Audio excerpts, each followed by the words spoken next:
Hello बच्चों, इस video में हम लोग एटॉमिक स्ट्रक्चर के अंतर्गत एक्सरे, मोजले लॉ और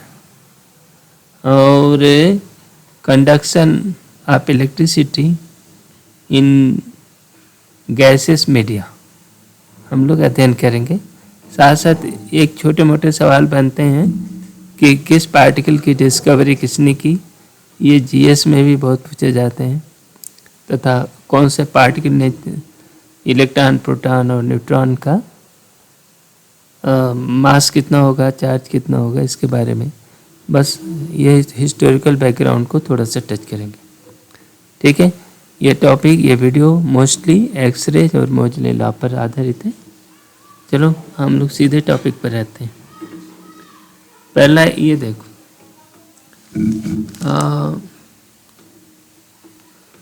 ये एक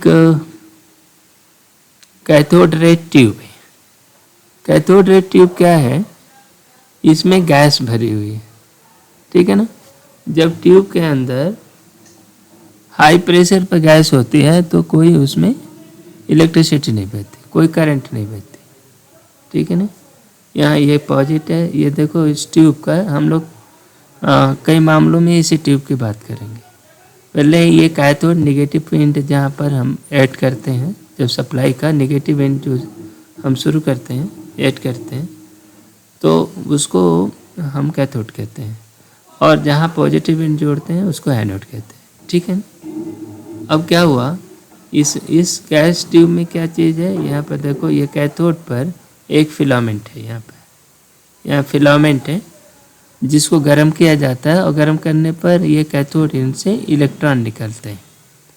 यहाँ से क्या होता है, इलेक्ट्रॉन निकलते हैं, इनको एक्सेलरेट करते हैं। एक्सेलरेट करने पर इलेक्ट्रॉन जो है गैस से टकराते हैं और गैस आयनाइज हो जाती है, ठीक है।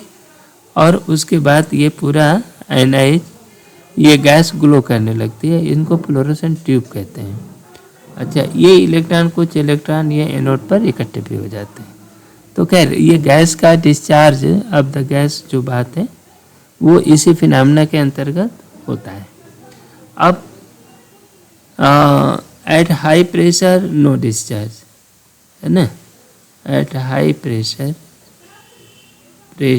हाई प्रेशर क्या, कोई प्रेशर, नॉर्मल प्रेशर भी होगा तो डिस्चार्ज नहीं होता, नो डिस्चार्ज। और डिस्चार्ज के साथ साथ करंट भी नहीं बहती, कुछ नहीं होता, यानी गैसेस आर बैड कंडक्टर। क्या हुआ, gases are bad conductor of electricity, conductor of electricity,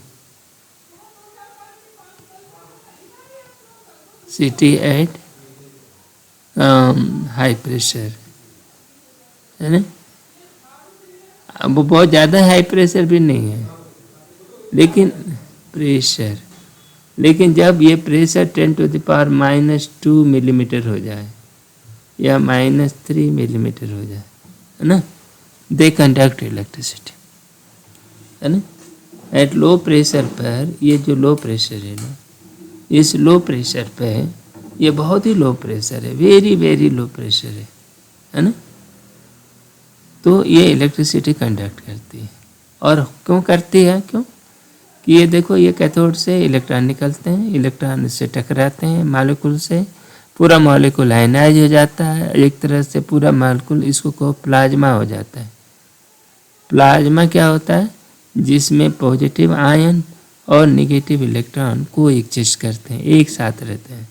तो इसके अंदर देखो, आपका फ्री कैरियर मिल गए, तो इलेक्ट्रॉन्स जो होते हैं, नेगेटिव आयन सब ये एनोड की ओर जाने लगते हैं, और पॉजिटिव आयन्स जो होते हैं ये कैथोड की ओर जाने लगते हैं, ठीक है। और कुल मिला करके ये करंट, आप पॉजिटिव आयन किधर मूव किया, कैथोड, तो ये एनोड से कैथोड की ओर करंट बहने लगती है, ठीक है, ट्यूब के अंदर। तो ये बनती है।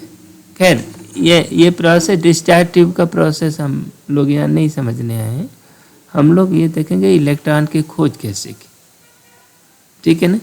तो ये रदरफोर्ड ने क्या किया कि एक वैक्यूम ट्यूब लिया, नहीं, रदरफोर्ड नहीं लिया, ये जे टॉमसन ने इलेक्ट्रॉन की खोज किया। कब किया? 1897 में। हम लोग बात कर रहे हैं डिस्कवरी ऑफ इलेक्ट्रॉन की। तो इसको जे टॉमसन ने किया। इन्होंने क्या किया कि यहाँ पर कैथोड के ऊपर एक छेद कर दिया। छेद कर दिया तो क्या हुआ इससे? ये इलेक्ट्रॉन जो यहाँ पर जाकर डिस्चार्ज हो रहे थे, ये जो है यहाँ बाहर निकलने लगे, तो इलेक्ट्रॉनों की एक रेज निकलने लगी। ठीक है ना?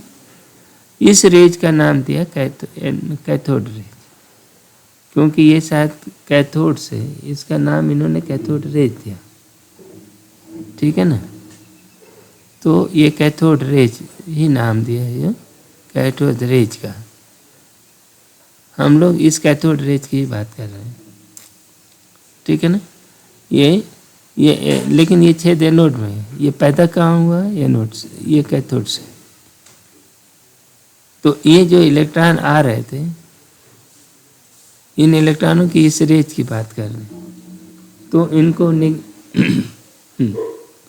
तो वही बात कर रहे हैं। अब इस रेज की ये प्रॉपर्टी की बात करेंगे। ये रेज बेसिकली इलेक्ट्रॉन की बनी होती है ना? ये कैथोड रेज क्या होता है? इलेक्ट्रॉन पार्टिकल की बनी रहती है। इसमें चाहे कोई भी गैस भर दो, है ना? इसमें जो कोई भी गैस भर दो, इसमें जो निकलने वाला पार्टिकल होगा कैथोड रे का, निकलने वाला जो पार्टिकल है वो क्या होगा? वो इलेक्ट्रॉन ही होगा। ठीक है ना? तो इसका मतलब ये हुआ कि ये जे टॉमसन ने पता लगाया कि कैथोड रेज के जो पार्टिकल हैं, एलिमेंट्री पार्टिकल, वो फंडामेंटल पार्टिकल हैं जो सभी एटम में विद्यमान होते हैं। ठीक है ना? तो यहाँ पर एक चीज़ हम लोगों ने जान लिया कि ये कैथोड रेज का जब अध्ययन ये कर रहे थे जे टॉमसन, उन्होंने इलेक्ट्रॉन की खोज किया, और ये खोज किया 1897 में। ठीक है, आगे बढ़ते हैं और देखते हैं क्या है कैथोड रे की कैरेक्टरिस्टिक। इस रेज को हमने क्या बोला? इलेक्ट्रॉनों की जो रेज है ना? मैंने ये बेसिकली क्या है आज हम जानते हैं, पहले लोग नहीं जानते थे, लेकिन इसको बोलते हैं रेज ऑफ इलेक्ट्रॉन। आज हम बोलते नहीं हैं, रेज ऑफ इलेक्ट्रॉन्स, है ना? जो ये प्रॉपर्टी है, ये हम इलेक्ट्रॉन की खोज करने नहीं बैठे हैं, आज हम इसको समझने के लिए बैठे हैं। ठीक है ना? तो इसलिए कैथोड रेज बिल्कुल रेज ऑफ इलेक्ट्रॉन्स होते हैं, पूरे यूनिफॉर्म इलेक्ट्रॉन्स होते हैं। इनकी प्रॉपर्टी की बात एक बार देख लो। Cathode ray travel in straight line, straight line चलती है ना? With high speed of order of 10⁻⁷, है ना? ये प्रकाश की चाल का 10th यानी c/10 की स्पीड से चलती है ना? बहुत हाई स्पीड से। ये इतना इन्होंने वोल्टेज लगाया होगा, ये देखो इलेक्ट्रॉन कैथोड्स और एनोड के बीच में जो वोल्टेज लगाया होगा, है ना? उन्होंने काफ़ी लगाया होगा, और उसकी वजह से इतना स्पीड आई। तो ये स्पीड ऐसा नहीं है कि इतनी ही स्पीड आएगी, बल्कि मूल बात ये है कि ये स्पीड जो है थोड़ा सा परिवर्तित हो सकती है। वो वोल्टेज कितना इन्होंने लगाया होगा, इलेक्ट्रॉन कितने होंगे, कैथोड से जो रेज निकल रही है ना? जो इलेक्ट्रॉन निकल रहे हैं, तो उनकी बात कर रहे हैं। ठीक है? The producing shadow of the object. हाँ, स्ट्रेट लाइन का मतलब क्या हुआ? जैसे मान लो ये स्ट्रेट लाइन में चलता है, बीच में कोई ऑब्जेक्ट आ गया, तो यहाँ पर्दे पर इसकी शेडो बन जाती है ना? तो इसका मतलब ये हुआ कि इस ऑब्स्ट्रक्शन ने इनको रोक दिया, और रोकने वाले पार्ट को यहाँ शेडो बन गया। तो मतलब इससे अर्थ ये हुआ कि ये सीधी रेखा में चलते हैं, स्ट्रेट लाइन में चलते हैं। दूसरी, cathode ray can pass through a thin layer of the matter.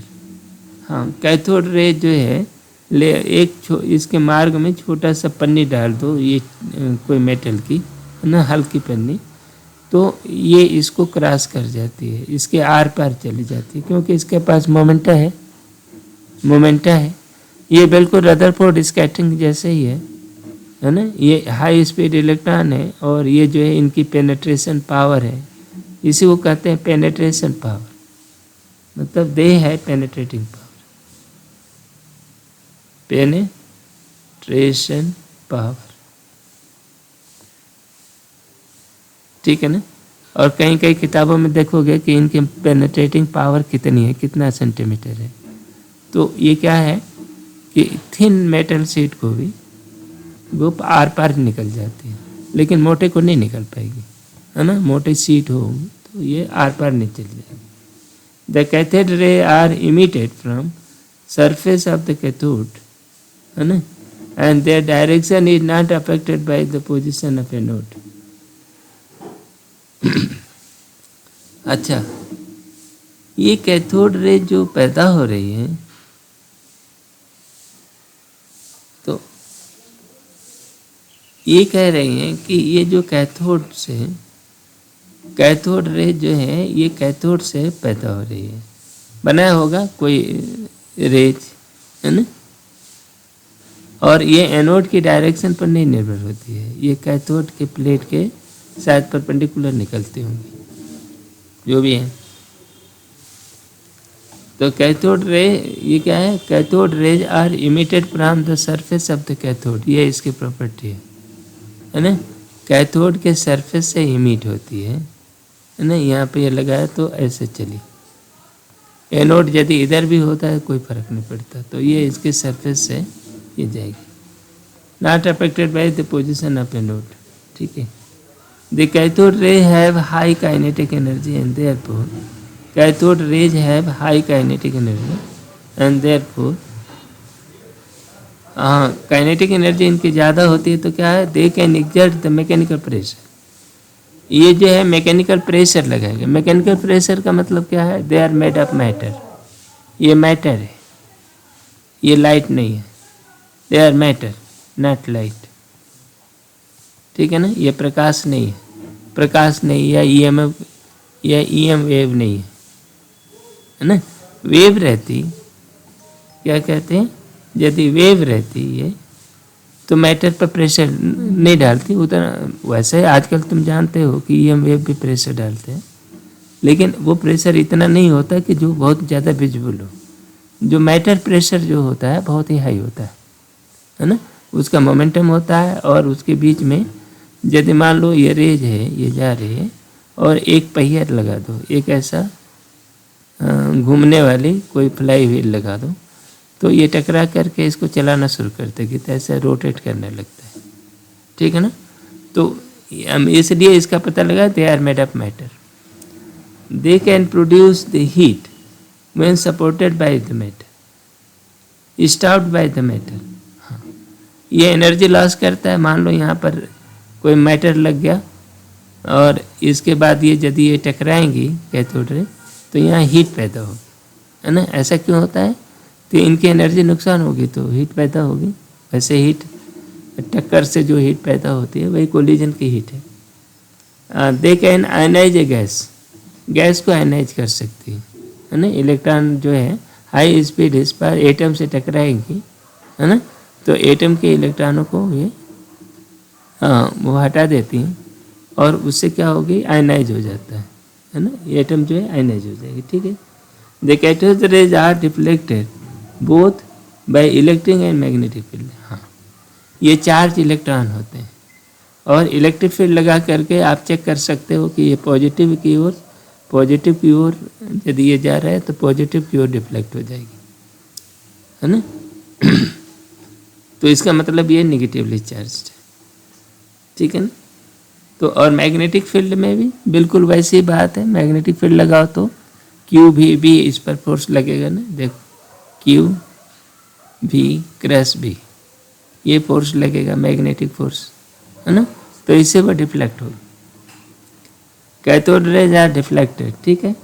Cathode rays are produce fluorescence when they fall on a certain substance of certain server like zinc sulphide. Zinc sulphide एक material होता है जिस पर electron टकराएंगे, या charge particle, high energy particle टकराता है, तो इस पर फ्लोरोसिन उत्पन्न होता है ना। तो ये फ्लोरोसिन मटेरियल है, तो इस तरह के मटेरियल पर यदि टकराए तो फ्लोरोसिन पैदा करता है। लाइट चमकती है, जितने पार्टिकल टकराएंगे उतनी लाइटें आपको फ्लैश होगी, तो आप पहचान कर जाओगे कितने लाइट निकली, कितने पार्टिकल टकराए। Cathode rays can produce the chemical change, and thus they affect the photographic plates. हाँ, इससे केमिकल चेंज होता है और फोटो प्लेट को वो अफेक्ट करती हैं। तो इसमें फोटो प्लेट को प्रभावित करने की जो क्षमता है उसकी बात कर रहे हैं। इसी से पता लगता है कि कोई रेज इससे टकराई है। Cathode ray produce X ray, है ना। ये एक्सरे भी है, ये एक्सरे को हम देखेंगे अलग से। तो इसमें high energy cathode ray particle जब जाएंगे, एनर्जी एक्सेलरेट करके आप भेजोगे तो क्या होगा, एक हेवी टारगेट के ऊपर आप इसको टकरा दो, टकरा जाने दो, तो इसमें एक्सरे पैदा होती है, एक्सरे पैदा होती है। तो वो आगे आगे हम लोग देखेंगे कि एक्सरे कैसे पैदा होती है। तो ये रहा कैथोड रे के बाद। कैथोड रे की जब सर्चिंग किया तो यह जो मूल बात जो छिपा दिया है इसमें नहीं, इस कंटेंट में नहीं है कि ये जो कैथोड रे के जो पार्टिकल हैं, है ना, एक ही जैसे। ये एक मिल्कन ने ऑयल ड्रॉप एक्सपेरिमेंट किया था, है ना। मिल्कन ने क्या किया, ऑयल ड्रॉप एक्सपेरिमेंट। तो इसके आधार पर इन्होंने कहा कि जो इलेक्ट्रॉन का चार्ज है, जो मिनिमम चार्ज है 1.6 × 10⁻⁻19 कूलम, 19 कूलम है ना। ये क्या है, मिनिमम पॉसिबल चार्ज। इसी को क्वांटाइजेशन ऑफ क्या कहते हैं, चार्ज कहते हैं, मिनिमम पॉसिबल चार्ज, है ना। इसमें अब हम लोग ज़्यादा कुछ डिवोट नहीं करेंगे। और मिनिमम पॉसिबल चार्ज इन्होंने ये बताया, ज़्यादा बारीक में आप जाओगे तो इतना है ना, पॉसिबल चार्ज। और ये चार्ज किसका है, इलेक्ट्रॉन का होता है और ये प्रोटॉन का भी होता है, ठीक है ना। एक प्रोटॉन का चार्ज, इलेक्ट्रॉन का चार्ज नेगेटिव होता है और प्रोटॉन का चार्ज पॉजिटिव होता है, ठीक है ना। बस इतनी सी जानो कि मिल्कन ऑयल ड्रॉप का ये पर्पज है। अच्छा भाई, दूसरी बात ये है कि अब इलेक्ट्रॉन का ये कैथोड रे का मास निकाला गया, कैथोड रे का मास निकाला गया। हुआ क्या, कैसे निकालोगे, देखो। मान लो इलेक्ट्रॉनों के ये जो कैथोड रेज की एक बीम यहाँ से आप भेजो, ठीक है। अब यहाँ पर एक यहाँ प्लेट ले लो, क्या ले लें, हमने ये प्लेट ले लिया। यहाँ आप पॉजिटिव कर दो, इसको निगेटिव कर दो, ये पॉजिटिव वोल्टेज पे दे दो, ये निगेटिव वोल्टेज पे, ठीक है ना। अब ऐसा आपने जोड़ दिया। अब इसमें इलेक्ट्रिक फील्ड पैदा हो गया, देखो ऐसे इलेक्ट्रिक फील्ड इस तरह हो गई। इसमें इलेक्ट्रॉन्स हैं। जिस समय थॉमसन खोज कर रहे थे उनको नहीं पता था कि ये इलेक्ट्रॉन है। आज हम जानते हैं। तो होता क्या है, तो हम लोग ये बात है कि इलेक्ट्रॉन का E/m कैसे निकालोगे, है ना, डिटर्मिनेशन ऑफ E/m, उसकी बात कर रहे हैं। तो अब ये देखो, ये प्लेट की लंबाई L है, कितनी है, प्लेट लंबाई L है, ठीक है। यहाँ पर स्क्रीन रखा हुआ है, क्या रखा है, स्क्रीन है। तो देखो अभी मान लो ये वोल्टेज नहीं है, तो ये इस जगह पर ये इलेक्ट्रॉन बीम जो है यहाँ पर टकरा रही है ऊपर, ठीक है ना। तो वो क्या है, वो is centre of screen, centre of screen, है ना। यहाँ पर फ्लोरोसेंट उत्पन्न होगी। तो एकदम ये बीम जो है बिल्कुल ठीक में ये सेंटर पे है, ठीक है ना। इफ तो ये क्या है, ये स्क्रीन आ गई, देखो ये स्क्रीन है, यहाँ पर ये पॉजिटिव प्लेट है ना। और यहाँ पर ये कोलिमेटेड बीम, कोलिमेटेड बीम का मतलब एक पतली सी धारा इलेक्ट्रॉनों की एक पुंज जाएगा, ठीक है ना, इस छेद से निकलेगा, तो एक रे निकलेगी बस, ठीक है ना। तो वो कोलिमेटेड बीम यहाँ से आ रही है ना, कैथोड रे की। अब इस प्लेट से गुजर रही है, प्लेट की लंबाई इतना है। अच्छा, इफ यदि V = 0, तो अब ये क्या होगा, the fluorescence is at fluorescence is at O, ठीक है ना, ओ पर तुम्हारा यहाँ पर चमक आएगी, ठीक है। अब क्या करो, यदि आप वी चालू कर दो तो ये क्या है, इलेक्ट्रॉन डिफ्लेक्ट होंगे और डिफ्लेक्ट होकर के यहाँ वाई दूरी पर चले गए। इलेक्ट्रॉन कितना दूरी पर चले जाएंगे, वाई दूरी पर। अब इस वाई की गणना करो तो देखो एक्सेलरेशन कितना होगा, ई ये फोर्स लगा और उस इलेक्ट्रॉन का मास एम, ई एम, ठीक। अच्छा टाइम कितना लगा बोलो, टाइम एल बटा वी लगा। मान लो एक समान स्पीड से आए, हमने तो परपेंडिकुलर दिशा में ई लगाए हैं, है ना, तो टाइम हो गया इसका एल बाई वी, ठीक है। अब y कितना होगा, y बराबर हाफ ए टी स्क्वायर, ठीक है ना, वही ले लो, y हो गया। तो अब इलेक्ट्रॉन जा कर के y दूरी पर डिफ्लेक्ट हो गया, ठीक है कि नहीं। तो ये कितना होगा देखो, e by m by 2 l square by v square, ठीक, बढ़िया, ये y मिल गया। एक बात, अब हम क्या करते हैं कि ये मान लो ये दिशा जो है, ये जो दिशा है ना, ये x दिशा है तो, और ये y की दिशा है, तो इसके z दिशा में, यहाँ पर z की दिशा में, है ना, एक मैग्नेटिक फील्ड लगा देते हैं। और मैग्नेटिक फील्ड इतना लगाओ कि Q V B, E V B, Q V B नहीं, इलेक्ट्रॉन है ना, तो ई वी बी हो जाए ई के बराबर, है ना, मैग्नेटिक फील्ड। तो उसमें क्या होगा कि इसी दिशा में मैग्नेटिक फील्ड जो है ये इलेक्ट्रिक फील्ड के ठीक उल्टा काम करना है। इलेक्ट्रिक फील्ड ऐसा होगा तो मैग्नेटिक फील्ड का इफेक्टिव फोर्स ऐसे लगने लगेगा, तो दोनों मिल करके एक दूसरे को न्यूट्रलाइज कर देंगे। तो अब वी से, तो यहाँ पर से मिला, ये बराबर कर दिया, ई से ई कट गया तो भी बराबर हो गया ई बाई बी। हमने इस तरह से एडजस्ट कर लिया बी को दूसरे में। तो अब ये भी आया मिला ना, तो बी को तो हम सीधे यहाँ नाप नहीं सकते थे, तो इसलिए इस तरीके से नापा। तो अब इसमें डाल दो आप बी का मान, तो y बराबर क्या हो गया देखो, ई बाई एम, जिसको हम निकालेंगे हाफ ई, एल स्क्वायर भी कोई दिक्कत नहीं है, v की जगह पर ई स्क्वायर आपका हो गए और यह बी स्क्वायर कर दिया। तो देखो ई से ये कट गया, ये हो गया e by m B square l square by 2e, हमारा यही आ रहा है ना, ये आ रहा है, ठीक है ना, b equal to E by B हमने रख दिया, तो इतना ही आ रहा। अच्छा तो इससे निकल गया e by m equal to Y आपने निकाल चुके हो 2e by B square l square, ठीक है ना।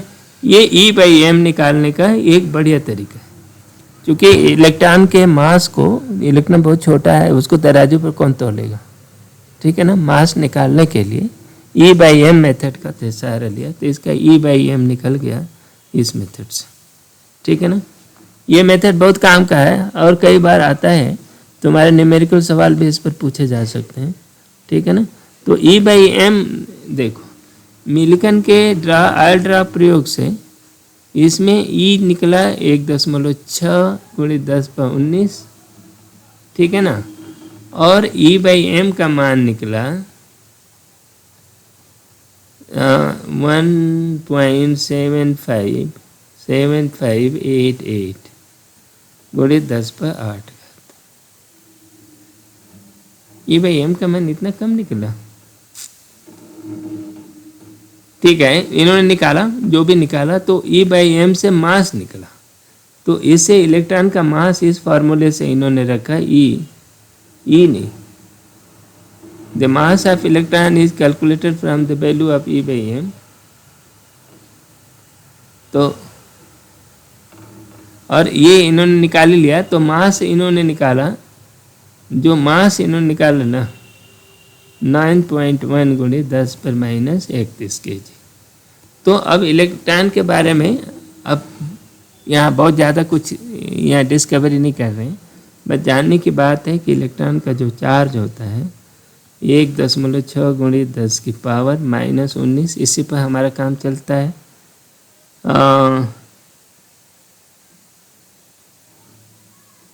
यहाँ कुछ गालमेल क्या है, E/m में कुछ अंतर होगा, गड़बड़ होगा। E/m कितना निकला था, ये फिगर कहीं से आप इसको अलग से कहीं से वेरीफाई करना। इलेक्ट्रॉन का E/m कितना होता है उस पर हम यहाँ पर कंफर्म नहीं है ना।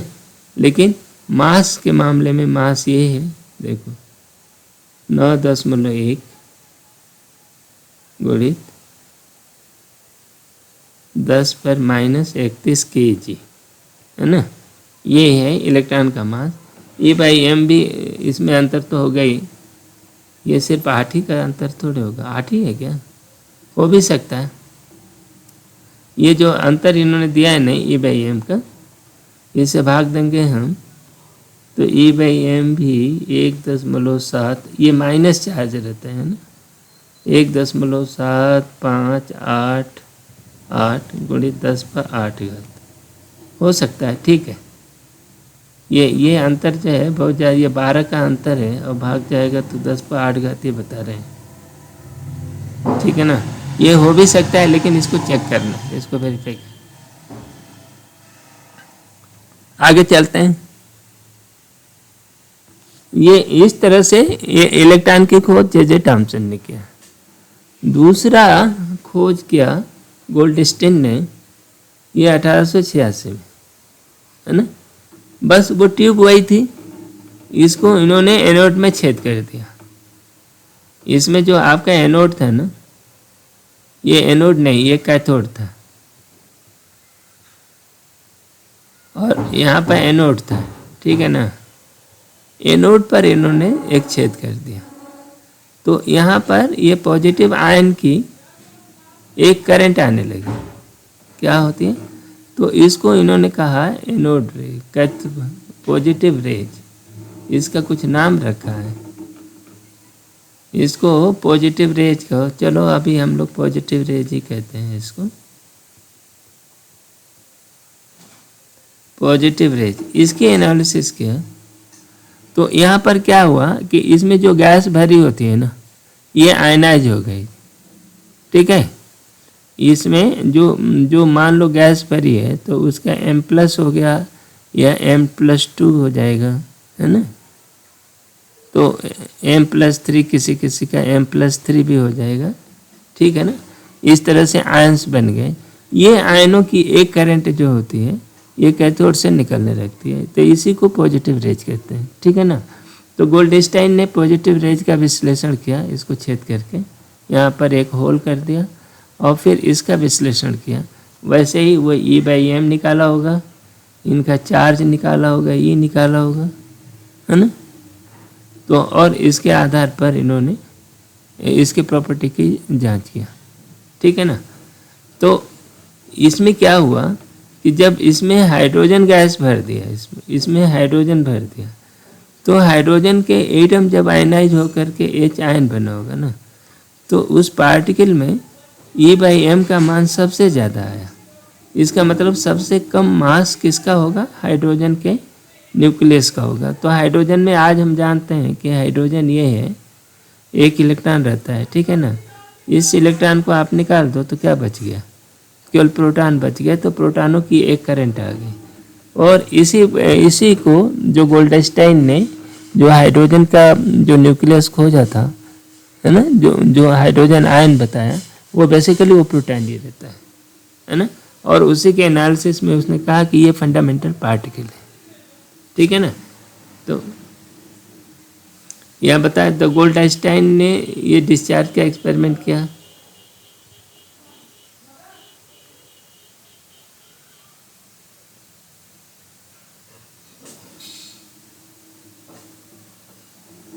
ठीक है, ये बोल रहे हैं कि ये एनोड रेज नहीं है, एनोड रेज नहीं है, इसको ये नाम नहीं दे रहे हैं, क्योंकि ये जो है, ये बोल रहे हैं कि ये रेज जो है एनोड से पैदा नहीं हुई। एक्चुअली ये गैस के मॉलिक्यूल के आयनाइजेशन की ये करंट है। ठीक है ना, कैसे पैदा हुई है ये। तो इसलिए इन्होंने नाम एनोड रेज नहीं रखा, पॉजिटिव रेज रख दिया है। ठीक है, कोई बात। इसका E/m ऑफ कैनाल रेज, अच्छा इसका नाम कैनाल रेज भी कहते हैं। ये और E/m को स्पेसिफिक चार्ज भी कहते हैं, E/m, ठीक है ना। तो कभी कभी ये टर्म यूज होता है E स्पेसिफिक चार्ज, तो वो भी याद रखना। Canal raise the particle varied with nature of the gas and was found maximum if hydrogen was used. ठीक है, इसमें जो गैस भरेंगे ना उसके ऊपर ये जो चार्ज पार्टिकल आएंगे उनका नेचर जो है गैस के ऊपर निर्भर करेगा, बड़े होंगे छोटे होंगे, ठीक है ना। इस बात पर निर्भर करता है कि वो कौन सी गैस भरी हुई है। एक्चुअली उसी का आयन है, उस गैस का आयन है, ठीक है ना। हाइड्रोजन के मामले में E/m सबसे ज़्यादा आया, क्योंकि हाइड्रोजन का न्यूक्लियस बच गया, एक प्रोटॉन बच गया, ठीक है ना। ठीक है, the positive rays particles were thus called the positively charged gaseous atom, है ना, and the left hand remover of electron of the ionized gaseous atom। Basically ionized gaseous atom रहते हैं, वो पॉजिटिव करंट होती है। इसको एनालाइज कर सकते हो इलेक्ट्रॉनों की तरह। यदि ये फील्ड लगा दो इलेक्ट्रिक फील्ड, तो ये इलेक्ट्रिक फील्ड की दिशा में मूव करने लगते हैं, ठीक है ना। तो इसलिए ये क्या है, ये पॉजिटिव पार्टिकल है। और ये जो कैनाल रेज होती हैं मैटर पार्टिकल होती हैं। बाकी सारी प्रॉपर्टी जो इलेक्ट्रॉन वेव की हैं कि वो मैटर की बनी हुई होती हैं, वो सब ये फॉलो करते हैं। हाँ, the sub atomic particle that is fundamental constituent of all matter is called proton. Proton, इनमें जो पॉजिटिव चार्ज जो रहता है ना, इसको ये जो हाइड्रोजन के एटम के आयनाइजेशन से प्राप्त हुआ था उसको प्रोटॉन कहा। और उसका चार्ज होता है 1 ये जो मास है, मास कितना है, मास है 1.673 × 10⁻⁻27 kg, ठीक है ना।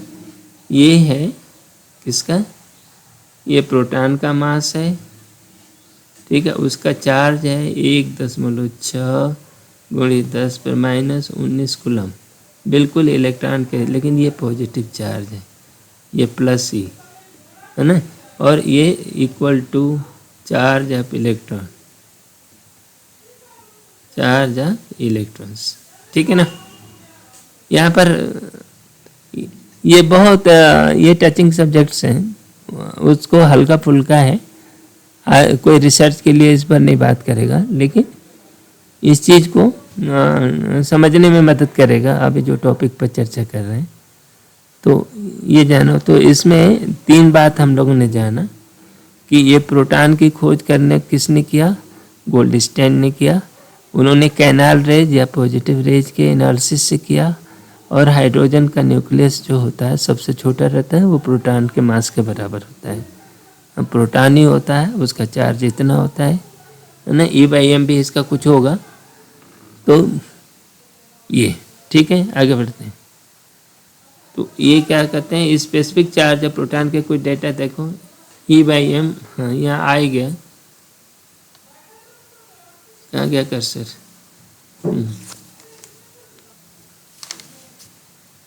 ये E/m जो है इसका इतना होता है, ठीक। मास ऑफ 1 मोल, प्रोटॉन का 1 मास जो है इतना ग्राम होता है, 1.0076 ग्राम। 1 मोल का, 1 मोल की वैल्यू कितनी होती है, 6.3 × 10⁻23, 6.023 × 10⁻23, यह 23, ठीक है ना। ये क्या है, 1 मोल का मास है, 1 मोल की वैल्यू है। अच्छा, रेडियस ऑफ प्रोटॉन, प्रोटॉन की रेडियस भी किसी ने निकाली है, ठीक है ना। ये जो रेडियस है प्रोटॉन की, जो रेडियस है प्रोटॉन की रेडियस है इतनी, ठीक है, 10⁻23 सेंटीमीटर, सेंटीमीटर, हाँ ठीक है। The value of the proton volume of proton, proton का वॉल्यूम जो होता है ये इतना ऑक्यूपाई करता है, सेंटीमीटर क्यूब, ठीक है ना। और the charge of the positive raise is +1 but it में बी +2 +3 थे। एक्चुअली जो पॉजिटिव रेज में चार्ज निकलता है ना वो जनरली +1 होता है, ठीक है ना, लेकिन +2 और +3 वाले चार्ज भी मिल जाते हैं, बहुत कम रहते हैं लेकिन होते हैं। तो एकदम कोई ये कहे कि केवल +1 चार्ज ही रहते हैं तो ये सही नहीं है, बस इस बात के लिए पॉजिटिव रेज के अंदर। अच्छा, अब हम लोग पढ़ेंगे मोजले लॉ, ठीक है ना। मोजले लॉ, ये मोजले लॉ हम एग्जैक्टली पढ़ नहीं रहे हैं और इसका डिटेल में आगे पढ़ेंगे, लेकिन ये मोजले का जो एक्सपेरिमेंट है ना ये एटम्स के खोज में बहुत महत्वपूर्ण है ना। मोजले ने कहा कि जो ये फ्रीक्वेंसी आती है, फ्रीक्वेंसी जो होती है, फ्रीक्वेंसी का root some constant A Z minus B के प्रोपोर्शनल होता है, और जेड क्या होता है, ये इसका एटॉमिक नंबर है, जेड इज एटॉमिक नंबर, ठीक है ना। तो इस फार्मूले का फायदा क्या हुआ कि जो जेड मिसिंग है ना, कि देखो हमारे पास पीरियोडिक टेबल में 1 से लेकर जो हाइड्रोजन है और 105, 110, 119 तक हमारे पास एलिमेंट है, जेड इक्वल टू 1 से जेड इक्वल टू 119 तक हमारे पास न्यूक्लियस अवेलेबल है ना, उतने एलिमेंट है। तो इसके बीच में बहुत सारे शुरू में जब रिसर्च हो रहे थे तो बहुत सारे एलिमेंट मिसिंग थे, पता ही नहीं थे। तो मोजले के इस फॉर्मूले से इसने कहा कि यदि फ्रीक्वेंसी और ये जेड है, जेड के बीच में एक ग्राफ खींचा जाता है, स्ट्रेट लाइन मिलता है। तो अब ये देख लो कि मान लो बहुत सारी चीज़ें मिली और कुछ जेड की वैल्यू मिसिंग है, तो इसका मतलब ये हुआ कि हमें उसको रिसर्च करके खोजने की ज़रूरत है कि वो एलिमेंट प्रकृति में ज़रूर होगा, ठीक है ना। तो मोजले के इससे जो मिसिंग एलिमेंट थे सारे के सारे खोज लिए गए। पीरियोडिक टेबल में देखा होगा कि मेंडलीफ ने जो मिसिंग एलिमेंट थे उनके लिए जगह छोड़ दिया था, पढ़ोगे ना, केमिस्ट्री में पढ़ोगे, पीरियोडिक टेबल बन रही थी तो उसमें कुछ एलिमेंट मिसिंग थे, ठीक है ना। तो मिसिंग एलिमेंट के लिए उन्होंने पीरियोडिक टेबल में प्रॉपर्टी के आधार पर कुछ जगह छोड़ दी, खाली जगह छोड़ दिया कि नहीं यहाँ पर कोई दूसरा एलिमेंट था है। तो मोजले ने ऐसे जो मिसिंग एलिमेंट थे ना, जिससे पीरियोडिक टेबल पूर्ण नहीं हो रही थी और उनके पीरियोडिक प्रॉपर्टी में गड़बड़ी आ रही थी, तो वो सब सारे जेड खोज लिए गए। इसलिए मोजले का इस एक्सपेरिमेंट का काफ़ी इम्पोर्टेंस है, ठीक है ना। ये अब क्यों होता है, मोजले का नियम इसी तरह क्यों है, इसके बारे में आगे इसी वीडियो में हम लोग पढ़ेंगे। तो यहाँ पर ये डिस्कवरी है, एलिमेंट कैसे खोजे गए थे, कभी ये ज़रूरत पड़ेगी कि मोजले का ये इम्पोर्टेंस क्या है, तो वो मिसिंग एलिमेंट को खोजने में इसकी बहुत बड़ी भूमिका है। दूसरी बात, ये जो न्यूट्रॉन के बारे में, न्यूट्रॉन का खोज चैडविक ने किया है, बस इतना ही जानना है। ये चैडविक ने किया है, उन्होंने बेरिलियम के ऊपर अल्फा पार्टिकल की बमबारी किया तो उसमें न्यूट्रॉन निकले। ये न्यूट्रॉन जो है इलेक्ट्रिकली न्यूट्रल थे, क्या थे, इलेक्ट्रिकली न्यूट्रल थे। इनका मास जो था इतना ग्राम है, देखो प्रोटॉन के मास से थोड़ा सा कम है ना। प्रोटॉन का मास कितना था, देखो प्रोटॉन का मास था 1.673, प्रोटॉन का मास था, प्रोटॉन MP 1.673 गुणित 10⁻⁻27 kg है ना। अब ये देख, और M न्यूट्रॉन 1.675 गुणित 10⁻⁻27 kg है ना। बस ये जो 0.002 का है फर्क है ना, 2 गुणे 10⁻27 kg का फर्क है ना, वो इसी का ये डेल्टा एम जो है ये बहुत ही महत्वपूर्ण है इलेक्ट्रॉन और प्रोटॉन की प्रॉपर्टी को अलग अलग करने में, ठीक है ना। तो ये इम्पोर्टेंस है। दूसरा, इसका चार्ज नहीं होता, न्यूट्रॉन के पास चार्ज नहीं होता, ठीक है ना। तो अब हमारे पास क्या हो गया कि एलिमेंट्री पार्टिकल के रूप में एटम में इलेक्ट्रॉन है, प्रोटॉन आ गए और फिर न्यूट्रॉन आ गए, है ना। इन 3 चीज़ों से बना हुआ है पूरा का पूरा सिस्टम, हमारा एटम बना हुआ है, ठीक है ना। और उस एटम की संरचना में तुम जानते हो, ठीक है ना, वो हाई स्कूल से भी पढ़ रहे हो कि एटम के न्यूक्लियस के अंदर प्रोटॉन होता है और क्या होगा, न्यूट्रॉन होते हैं, ठीक है। ये न्यूक्लियस है और इसके चारों ओर इलेक्ट्रॉन जो होते हैं चक्कर लगाते हैं। यही आधुनिक मॉडल है। बोर लगभग इसी तरह सिंपलेस्ट मॉडल की बात करते हैं, है ना। बोर के मॉडल पर हम लोग बहुत कुछ पढ़ते ही हैं और उसका उपयोग करते ही हैं। सरलतम मॉडल बोर का है और आधुनिक मॉडल में थोड़ा सा उसमें हेरफेर किया गया है, उसको भी आगे अगले वीडियो में हम पढ़ेंगे, ठीक है। तो ये है। अब आगे क्या है, हाँ, तुम्हारे कुछ नंबर्स यूज होते हैं केमिस्ट्री में इसका बहुत उपयोग होता है। देखो, ये पारिभाषिक शब्द हैं, terminally, atomic number and mass number. Atomic number और मास नंबर। एटॉमिक नंबर को हम जेड से दिखाते हैं, इसको बोलते हैं जेड से, ये इसके लिए जेड शब्द जो है वो फिक्स कर दिया है। और ये मास जो है, मास नंबर ए से दिखाते हैं, एटॉमिक मास नंबर ए, ठीक है ना। तो जब भी किसी एलिमेंट के ऊपर लिखते हैं तो हालांकि ये बहुत हार्ड एंड फास्ट रूल नहीं है, तो ये जेड लिखते हैं ऊपर और नीचे लिखते हैं एटॉमिक नंबर, ठीक है ना। तो एटॉमिक नंबर, ठीक है ना।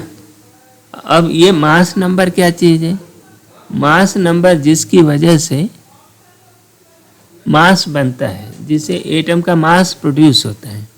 देखो, हमने बताया 3 पार्टिकल हैं, एक इलेक्ट्रॉन है। इलेक्ट्रॉन का मास होता है प्रोटॉन के मास का 1837 हिस्सा, ठीक। Me Mp का मास होता है Mn के मास के बराबर, न्यूट्रॉन के मास के बराबर, है ना। और ये दोनों मिल करके वो एटम का मास डिसाइड करते हैं। तो मास क्या होता है, देखो, एटॉमिक नंबर जो होता है, एटॉमिक नंबर माने total number of proton present in the nucleus, है ना। एटॉमिक नंबर माने टोटल प्रोटॉन नंबर है, ठीक है ना। और जितने प्रोटॉन होते हैं, क्यों कि जो एटम होता है न्यूट्रल होता है, तो जितने प्रोटॉन होते हैं उतने ही इलेक्ट्रॉन होते हैं, तो टोटल नंबर ऑफ इलेक्ट्रॉन भी उतने ही रहते हैं, ठीक है ना। तो ये number of proton equal to number of electron equal to Z, ठीक है ना। तो इलेक्ट्रॉन नंबर जोड़ लो चाहे प्रोटॉनों की जोड़ लो संख्या, दोनों मिल करके ये रहता है। ये जो पार्टिकल है वो एटम की प्रॉपर्टी को, केमिकल प्रॉपर्टी को डिसाइड करते हैं, फिजिकल प्रॉपर्टी भी डिसाइड करते हैं। तो ये केमिकल और फिजिकल प्रॉपर्टी ये एटॉमिक नंबर से डिसाइड होती है मोस्टली। अगला चीज़ होता है ये एटॉमिक मास नंबर, मास, है ना। Mass number, number of proton plus number of neutron, दोनों को जोड़ दो तो जितना है, तो बस ये इतनी है। अब इन्हीं नंबरों के हेर फेर के कारण कुछ टर्म यूज होते हैं, आइसोटोप्स। देखो भाई, आइसोटोप्स क्या मतलब है, इक्वल प्रोटॉन। क्या है, इक्वल प्रोटॉन,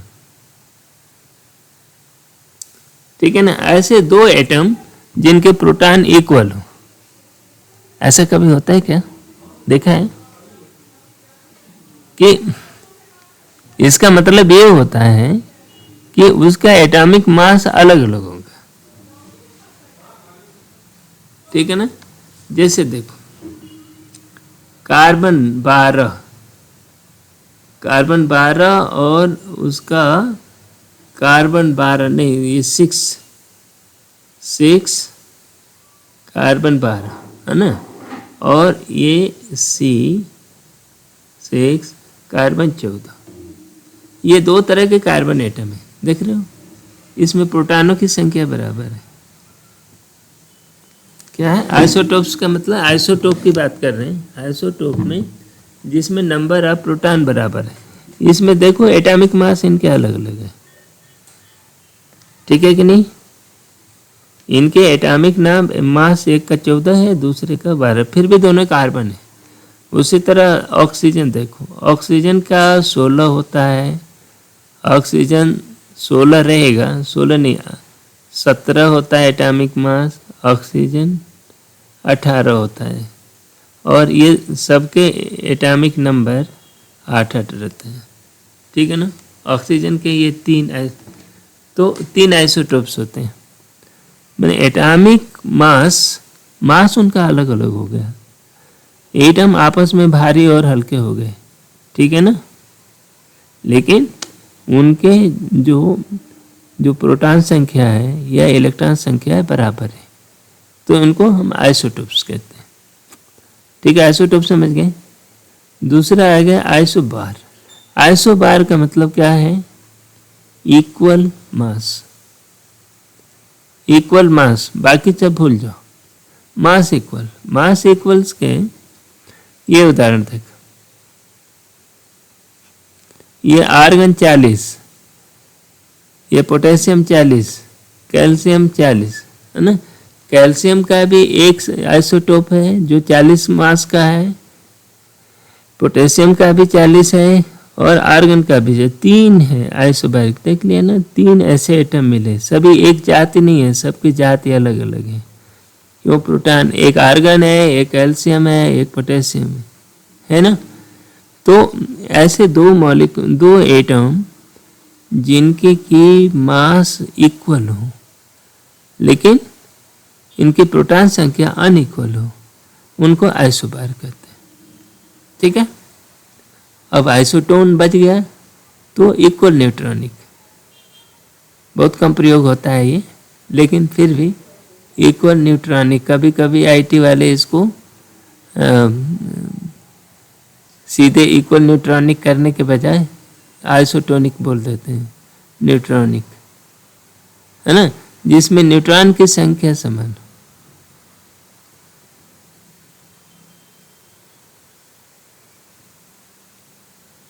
देखो सेम नंबर ऑफ न्यूट्रॉन्स, इसमें देखो कार्बन 14 है और नाइट्रोजन 7 है, तो इसमें न्यूट्रॉन संख्या और इनमें न्यूट्रॉन संख्या बराबर है। ऑक्सीजन 16 है ना, तो इसमें न्यूट्रॉन संख्या बराबर है। इनके उदाहरण दे दिया है 2 एटम, तो आइसोटोनिक कहलाएगा। ठीक है ना। और एक आइसो इलेक्ट्रॉनिक, तो इलेक्ट्रॉन संख्या बराबर है और कुछ क्या है? ओह नहीं, इलेक्ट्रॉन संख्या बाकी ठीक है, सही बात है। आइसो इलेक्ट्रॉनिक मीन्स यानी इक्वल इलेक्ट्रॉनिक, इक्वल इलेक्ट्रॉन्स। ठीक है ना। इक्वल इलेक्ट्रॉनिक का मतलब क्या हुआ कि इसमें इलेक्ट्रॉनों की संख्या बराबर रहेगी। ठीक है ना। टोटल एटम में इलेक्ट्रॉनों की संख्या बराबर होगी, और वो बेसिकली आयंस के रूप में होते हैं। देखो ये oxygen 2+, oxide ion, fluoride ion, ये आइसो इलेक्ट्रॉनिक है। इन सब में आउटर मोस्ट शेल में 8 इलेक्ट्रॉन है ना। इसमें भी 8 इलेक्ट्रॉन है। नहीं 8 वो बात नहीं है, वो तो हो गया चांस से, ठीक है, लेकिन इलेक्ट्रॉन काउंट करोगे सब में, तो इनमें आइसो इलेक्ट्रॉनिक है। ये पॉजिटिव भी हो गया, निगेटिव भी हो गया। इसको ये मत मान लेना कि केवल निगेटिव आयन ही काम आते हैं। ठीक है। तो इस प्रकार हम लोगों ने isotopes, isobars, isotones, iso electronic term को समझा और इसके एग्जाम्पल्स देखा। ठीक है। अच्छा, ये हाइड्रोजन स्पेक्ट्रम का ये जो नाम जो है हर जगह नहीं मिलता, तो उसके इस हिसाब से ये देख लो कि ये अंदर ये हाइड्रोजन का न्यूक्लियस है ना। पहली कक्षा को के सेल का 1, L इक्वल 2 है, M को 3 सेल कहते हैं, KLMNOP इन सेलों के नाम है ना। 4, ये 5 और ये है 6। ठीक है ना। अच्छा, जो ट्रांजिशंस होते हैं लाइमन में, जो के सेल पर ट्रांजिशन टर्मिनेट हो रहे हैं उसको लाइमन कहते हैं। जो एल पर हुआ वो बामर हो गई, है ना। अगली है एम पर टर्मिनेट हुआ, पास्चन है, पास्चन है ना। एल इक्वल टू 4 पर, एन इक्वल टू 4 पर जो टर्मिनेट हुआ ब्रैकेट सीरीज का है, और 5 पर फुंड सीरीज का। ठीक है ना। इसमें किसी तरह का कन्फ्यूजन नहीं होगा। तो देखो, Lyman N equal to 1, Balmer N equal to 2, Paschen N equal to 3, Brackett N equal to 4। ठीक है। Pfund N equal to 5। ये बस इतने। अच्छा, ठीक है। अब अगला टॉपिक देखते हैं। अब हम लोग एक्सरे की बात करते हैं। एक्सरे, एक्सरे क्या है? एक्सरे भी इलेक्ट्रोमैग्नेटिक वेव है, जैसे दूसरे इलेक्ट्रोमैग्नेटिक वेव होती हैं, वो क्या है? X rays. ठीक है ना। ये क्या है? ये ईएम वेव है, वेव है, not matter, not a matter, ये मैटर नहीं है। ठीक है ना। ये एनर्जी है। एक्सरे क्या है? एनर्जी है। अच्छा, इसको खोजा किसने? WC रोजन ने 1895 में खोजा। जिस समय खोजा गया उस समय ये एक्सरे की जो प्रॉपर्टी थी ठीक से समझी नहीं गई, और इसलिए इसका नाम एक्सरे, मिस्टर एक्स, है ना। इनका ABCD, और जो अनजान आदमी होता है उसको हम एक्स कर देते हैं। उसी तरह ये अनजान पार्टी मान करके इनको एक्स नाम दे दी। ठीक है ना। बाद में इसकी प्रॉपर्टी को और स्टडी किया गया, तो इसकी प्रॉपर्टी के बारे में बहुत कुछ जानकारी पता लगा। ये इसकी प्रॉपर्टी क्या है? एक्सरे की जो मेन प्रॉपर्टी है, X-ray matter, X-ray is not a matter, है ना। एक्सरे क्या है? Not a matter. ये क्या है? ये एनर्जी है। जैसे लाइट एनर्जी है, ये भी फोटॉन है, वैसे क्या एनर्जी फोटॉन। ठीक है। अब इसकी कुछ प्रॉपर्टी यहाँ पर जो लिस्टेड है उसको देख लेते हैं क्या है। एक्सरे है हाईली पेनिट्रेटिंग इनविजिबल रेज। हाँ, ये जो है पेनिट्रेट कर जाती है काफ़ी बड़े मोटे एरिया में। ठीक है ना। लेकिन फिर भी मेटल को नहीं करती। मनुष्य के बॉडी में ये हड्डियों को पेनिट्रेट नहीं करती, बाकी पूरे शरीर से निकल जाती है। ठीक है ना। इसलिए एक्सरे फोटोग्राफी करती है। There are electrically neutral and can not be deflected by electric and magnetic field. हाँ, ये क्या है? इलेक्ट्रिकली न्यूट्रल है, और इलेक्ट्रिक फील्ड और मैग्नेटिक फील्ड का इस पर कोई असर नहीं पड़ता। वजह क्या है? ये लाइट है। जिस तरह प्रकाश किरण पर इलेक्ट्रिक फील्ड और मैग्नेटिक फील्ड का असर नहीं पड़ता, उसी तरह एक्सरे फोटॉन पर भी नहीं पड़ता। They are capable of ionising and interacting media.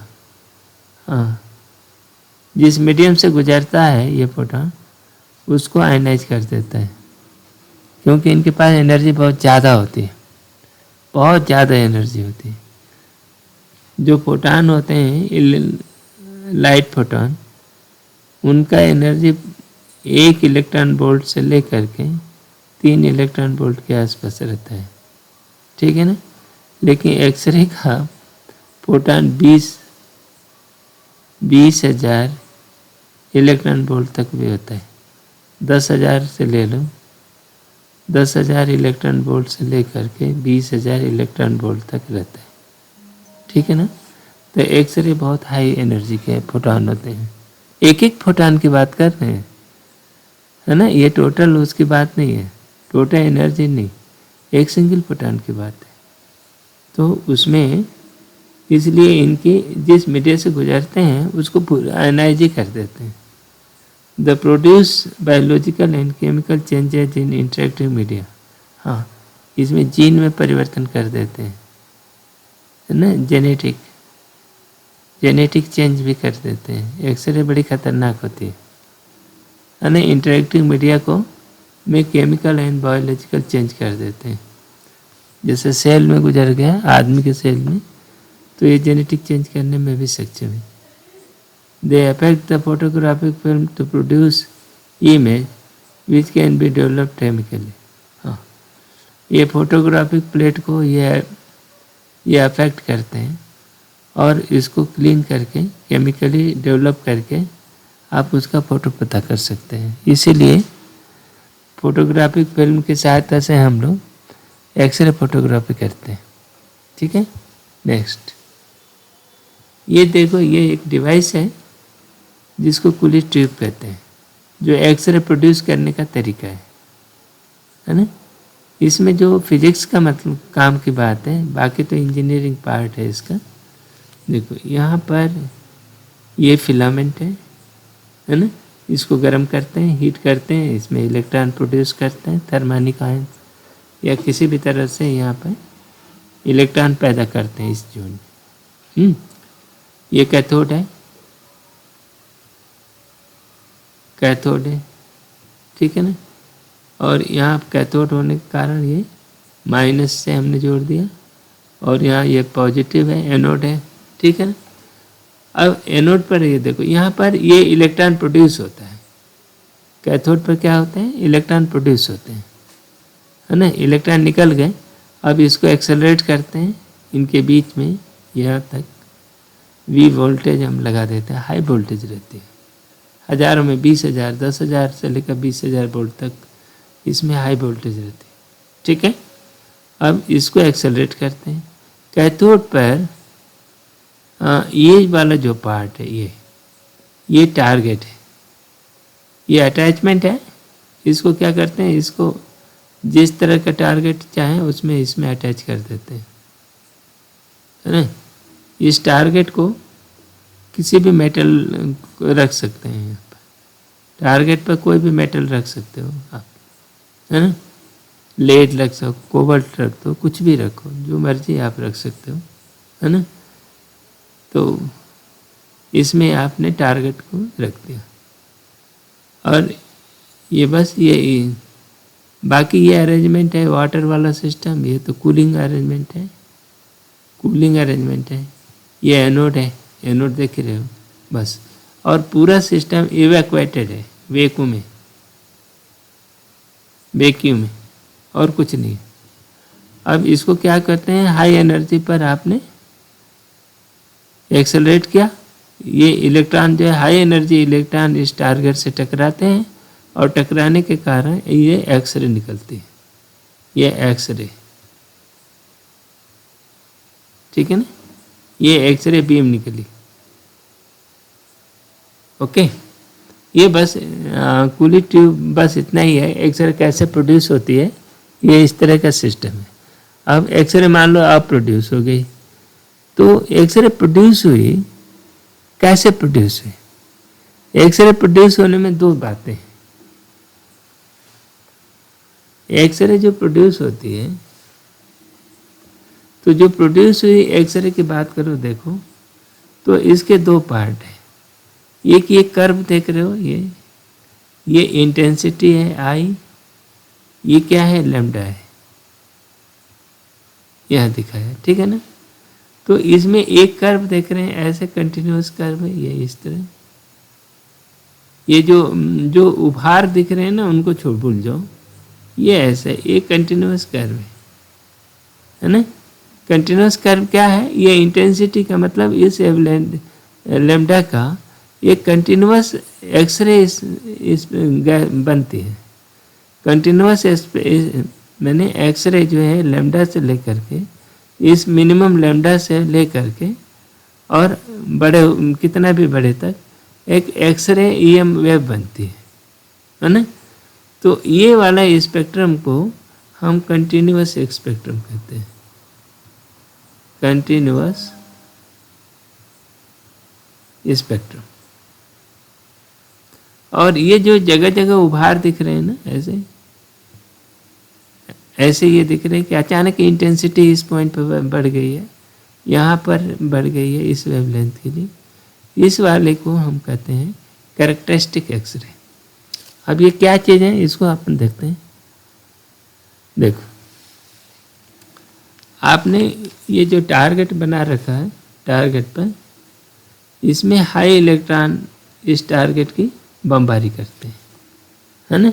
अब इसमें है क्या चीज़, देखो टारगेट एटम से बना हुआ है, एटम का एक न्यूक्लियस है, ये न्यूक्लियस है, ठीक है ना, न्यूट्रॉन और प्रोटॉन इसमें है। इसमें अब अगली सेल आती है, ये के सेल है, ये के सेल हो गई, है कि नहीं, ठीक है ना। इसकी दूसरी सेल क्या होगी, एल सेल है, एल सेल होगी, फिर एम सेल है, ये एम सेल है। अच्छा ये मान लो हम प्रोटॉन उसकी बात करेंगे लेड की, है ना, या काफ़ी हेवी मेटल की बात करें, है ना, तो जो भी ले सकते हो, जिसको चाहे उसको ले सकते हो। लेकिन मान लो लोहा है या कोबाल्ट की भरो, कोबाल्ट शायद 57 है, लोहा है आयरन 56 है, ठीक है ना। ये जो है इनका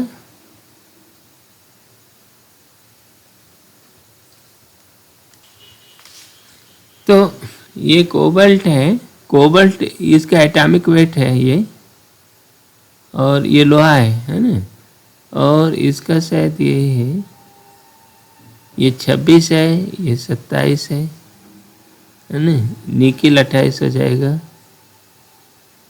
28 है ना। इतने इलेक्ट्रॉनों वाला, इतने ही प्रोटॉन होगा इसमें। तो इस तरह से ये इलेक्ट्रॉन इसमें व्यवस्थित है, ठीक है ना। तो इसको इलेक्ट्रॉनिक अरेंजमेंट तुम लोग देखोगे, एटॉमिक स्ट्रक्चर जब पढ़ोगे तो यहाँ पर हम ये कहना चाहते हैं कि इनका जो अरेंजमेंट है, आप ये देखो, ये के एल एम एन इस तरह के इनकी वेव्स है। अब हाई एनर्जी इलेक्ट्रॉन आता है तो इस के सेल के इलेक्ट्रॉन को डैश कर देता है, इसको अपने साथ इसे टकराता है, और कोलिजन के कारण ये के सेल में जिस इलेक्ट्रॉन से टकराता है उस इलेक्ट्रॉन को यहाँ से इजेक्ट कर देता है, ठीक है ना। अब क्या होगा, यहाँ पर एक वैकेंसी हो गई, क्या हो गई, वैकेंसी हो गई, इलेक्ट्रॉन यहाँ का निकल गया। कैसे, ये इलेक्ट्रॉन निकल गया और वो इलेक्ट्रॉन जो आ रहा था वो, ये दोनों ही चले गए, यहाँ पर एक वैकेंसी हो गई। ये वैकेंसी के सेल में भी हो सकती है, एल सेल में भी हो सकती है, एम सेल में भी हो सकती है, ठीक है ना। तो क्या हुआ, पहली बात यह हो गई कि high energy electron creates vacancy in कहाँ,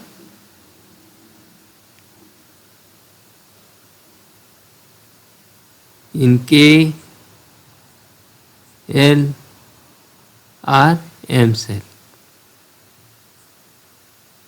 सेल सो ऑन, कहीं भी कर देगा, वैकेंसी क्रिएट होगी। जब ये वैकेंसी क्रिएट हुई तो ये बाहर वाला जो इलेक्ट्रॉन है ना, दूसरी कक्षा का या उसके बाहर का और कहीं के इलेक्ट्रॉन इनको फिल करने के लिए आता है ना, यहाँ से फिल करने के लिए आता है। ठीक है ना। जैसे ही फिल करेगा वो डेल्टा ई जो होगी वो क्या होगी, एच न्यू का एक फोटान निकालेगा, इससे एक फोटान निकल जाता है ना। वो कितने का, एच न्यू का। तो इस तरह से ये जो बनता है इसको कहते हैं characteristic X ray, characteristic X ray, characteristic X ray, है ना। अच्छा, एक दूसरा जो बनता है ये न्यूक्लियस और हाई एनर्जी पार्टिकल जो है इस न्यूक्लियस के पास से गुजरता है ऐसे। तो ऐसा करने से क्या हुआ, नंबर 2 कंटिन्यूअस एक्सरे, ठीक है ना। तो ये जो इलेक्ट्रॉन है यहाँ पर हाई एनर्जी इलेक्ट्रॉन है ना, ये अपनी ट्रेजेक्टरी पे कि देखो high energy electron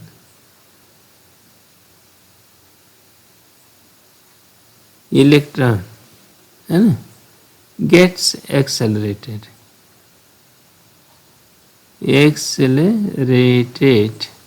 in magnet in electric field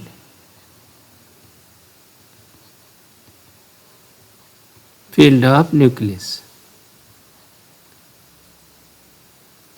ये न्यूक्लियस है, न्यूक्लियस का इलेक्ट्रिक फील्ड है, ये आता है ना। एक तो ये बहुत ही छोटा है, एनर्जी ही बस इसके पास है जो है सो है मास तो बहुत ज़्यादा है नहीं। और ये इलेक्ट्रॉन जो है न्यूक्लियस के हाई इलेक्ट्रिक फील्ड के अंदर से होकर के गुजरता है और ये एक्सेलरेट होता है।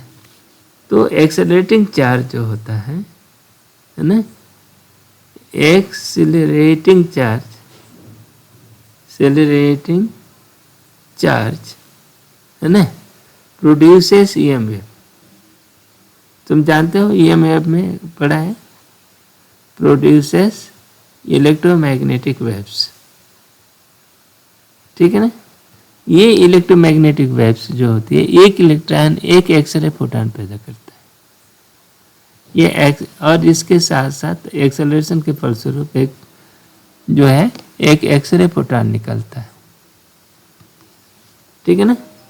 अच्छा, ये जो है इसकी एनर्जी कुछ भी हो सकती है। जहाँ तक कंटिन्यूअस एक्सरे का प्रश्न है ना, उसकी मैक्स इलेक्ट्रॉन की एनर्जी कितनी होगी, ईवी होती है ना, ई इलेक्ट्रॉन ईवी है, मैंने कुलिज का जो वोल्टेज आपने सेट कर दिया तो इलेक्ट्रॉन के पास मैक्सिमम एनर्जी कितनी होगी, ईवी।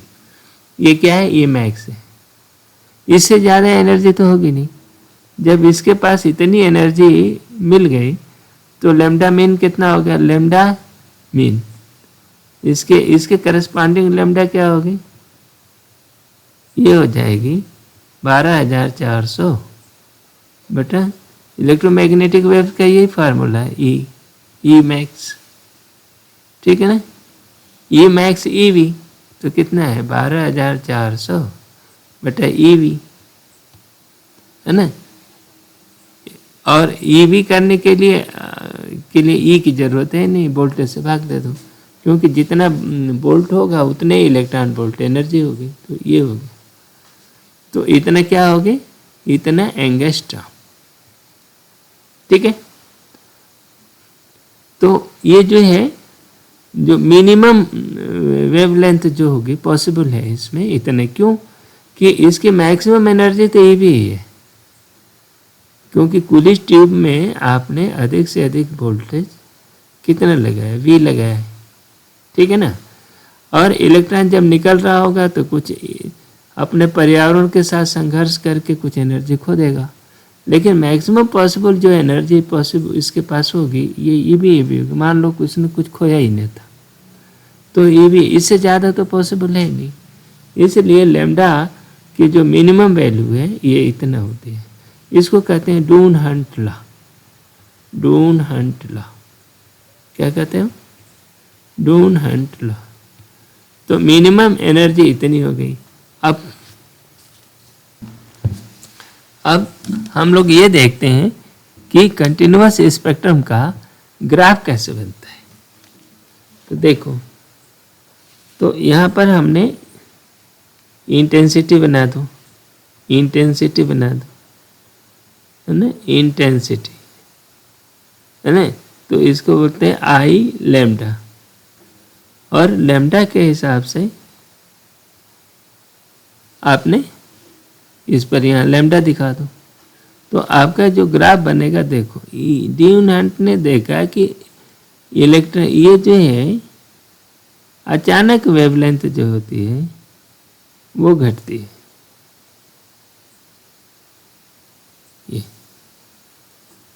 ये इस तरह का ये कर्व बनता है। इस कर्व को बोलते हैं कंटिन्यूअस, कंटिन्यूअस एक्सरे, ठीक है ना, एक्सरे स्पेक्ट्रा। तो ये जो है इसको लैम्डा मीन कहो, ये लैम्डा मीन हो गया, है ना। और इसके ऊपर कुछ भी हो सकती है, तो जैसी एनर्जी रहती है वो बनती है। और लैम्डा मीन जो आ गया अब आपका 12,400 बटा वोल्टेज, है ना। तो ये कूलिज वोल्टेज पर निर्भर करता है ना, टारगेट पर डिपेंड नहीं करता। ये लैम्डा मीन ना, lambda mean does not depend, does not depends on target. Target कहाँ डिपेंड होती है? ये डिपेंड्स ऑन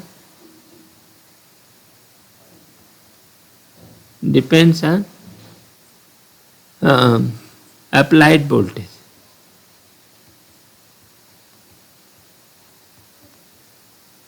ठीक है ना।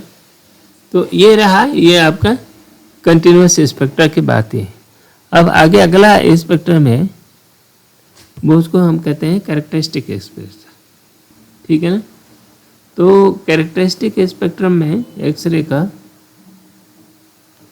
कि ये एक्चुअली ये चित्र है ना। ये देखो, ये पहले जो के अल्फा लाइन है ना, ये इसको के अल्फा लाइन कहते हैं। के अल्फा लाइन बड़ी होती है, के बीटा लाइन छोटी होती है। इसका कारण हम लोग समझेंगे, ठीक है। और के अल्फा की जो वेवलेंथ होती है वो छोटी होती है, वेवलेंथ देखो छोटी होती है। एल अल्फा की वेवलेंथ थोड़ी बड़ी होती है। अच्छा, इंटेंसिटी के मामले में एल अल्फा बड़ा होता है, एल बीटा छोटा होता है, एल गामा और छोटा होता है। ये इंटेंसिटी है, ये छोटा है। ये जो पीक है ना, पीक जो होता है, जैसे जैसे ऊपर जाते हो वो उसकी हाइट कम होती जाती है। मैंने ये जो पीक की हाइट है ये ऐसे लगातार घटती जाती है। तो ये पहले वाले को अल्फा, इसको बीटा, दूसरे वाले को गामा, अल्फा बीटा गामा, इस क्रम में घटते क्रम में सबसे बड़ी वाले को अल्फा कहते हैं। अच्छा, ये पहले वाला ये मैक्सिमम क्यों होता है ना, ये चीज़ समझेंगे। देखो, अभी हम लोग पीछे ये समझे हैं कि जो हाई एनर्जी इलेक्ट्रॉन है, जो ये न्यूक्लियस है, ये ले लो, है ना। ये इलेक्ट्रॉन आता है, ये टारगेट है। क्या है? ये टारगेट है। टारगेट में ये इलेक्ट्रॉन, के इलेक्ट्रॉन यहाँ बैठा हुआ है ना, और ये एम इलेक्ट्रॉन है, के एल इलेक्ट्रॉन हो गया ना, के एल, फिर ऊपर वाला एम है। तो ठीक है, ठीक है भाई। तो के अल्फा एम इस तरह से ये होगी। मान लो न्यूक्लियस जेड है, न्यूक्लियस में प्रोटॉनों की संख्या जेड है, ठीक है ना। अब क्या हुआ कि हाई एनर्जी इलेक्ट्रॉन ने यहाँ के जो के सेल के इलेक्ट्रॉन से टकराया। कहीं भी टकरा सकता है, वो एल से टकरा सकता है, के से, एम से वाले से टकरा सकता है, किसी से भी, किसी इलेक्ट्रॉन से टकरा सकता है। ठीक है ना। तो इसने के में एक वैकेंसी क्रिएट की। ठीक है ना। लेट देयर इज ए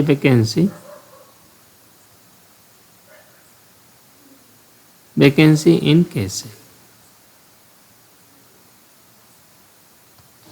देखो के सेल में ये वैकेंसी क्रिएट कर दी।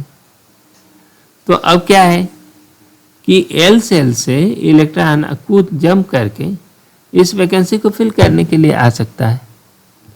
लेकिन ये जरूरी नहीं कि केवल ये एल से ही आए, एम से भी आ सकता है, फिर एन से भी आ सकता है।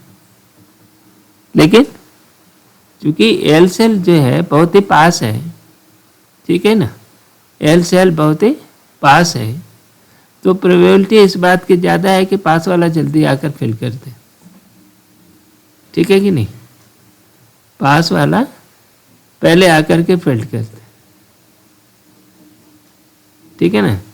तो जो पहले वाला इसके चांसेस ज़्यादा है, इसीलिए जो देखो तुम्हारा इससे जो फोटॉन निकला यहाँ से ट्रांजिशन से, मैंने के टू एल, मैंने एल टू के ट्रांजिशन से, तो इसको बोलते हैं एल, ये के अल्फा। ठीक है ना। यदि एम से के ट्रांजिशन में जो फोटॉन निकला उसको के बीटा कहेंगे। के एल है ना, एल, एम से के और एन से के में है, तो इसको के गामा कहेंगे। तो इंटेंसिटी वाइज क्या है, इसकी प्रोबेबिलिटी हाई प्रोबेबिलिटी है,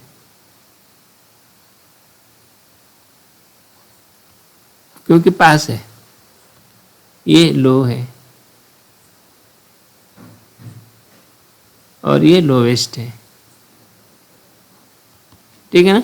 तो इसलिए इंटेंसिटी जो है अल्फा की, ये के अल्फा की ये ज़्यादा, फिर वो बीटा हो गया, फिर ये गामा की। तो ये के अल्फा, के बीटा, के गामा, है ना। ये एक्स्ट्रा फोटॉन जो पैदा हुए वो करस्पॉन्डिंग कंटिन्यूअस स्पेक्ट्रम के ऊपर माउंट कर जाते हैं इनके इंटेंसिटी। इसलिए इस पर्टिकुलर वेवलेंथ पर, वेवलेंथ देखो एनर्जी वाइज कितना है, ये लो एनर्जी है ना, ये मोर है, स्लाइट मोर, है ना, ये है ना, इसमें हाईएस्ट हाई।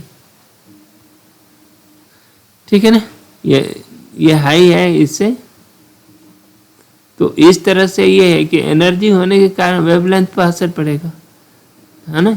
तो ये के बीटा दूर रहेगी, है ना, के बीटा के अल्फा से, ये लेमडा ऐसा बढ़ता हुआ, है ना, लेमडा इंक्रीजिंग ऐसे होगा। तो ये लेमडा के अल्फा पहले होगी, फिर उसके बाद के बीटा होगी उससे ज़्यादा, और नहीं, के बीटा का वेवलेंथ कम होगा, के गामा का और भी कम होगा। उसी तरह से एल दूसरे ट्रांजिशन भी होंगे। जैसे देख, हम लोगों ने कैरेक्टरिस्टिक एक्सरे के बारे में अभी चर्चा किया था। कंटिन्यूअस स्पेक्ट्रम के बारे में हम लोग अच्छी तरह से समझ चुके। अब कैरेक्टरिस्टिक एक्सरे के बारे में बात करेंगे। ठीक है ना। ये कैरेक्टरिस्टिक एक्सरे क्या है, यहाँ पर देखो, ये कंटिन्यूअस स्पेक्ट्रम में कंटिन्यूअस कर्व आ रहा है ना, ये इसमें बीच बीच में सडन इंटरप्शंस है। ठीक है ना। तो ये वाले को, जो सबसे पहला वाला इधर से चलो छोटे से बड़े की ओर, तो इसको के लाइन कहते हैं, है ना। और ये उसके बाद एल लाइन आती है, इसके बाद एम लाइन भी होती है ना, एम लाइन भी होती है। ठीक है ना, ये एम की लाइन। तो अलग अलग एलिमेंट के स्पेक्ट्रम में अलग अलग पॉसिबिलिटी है।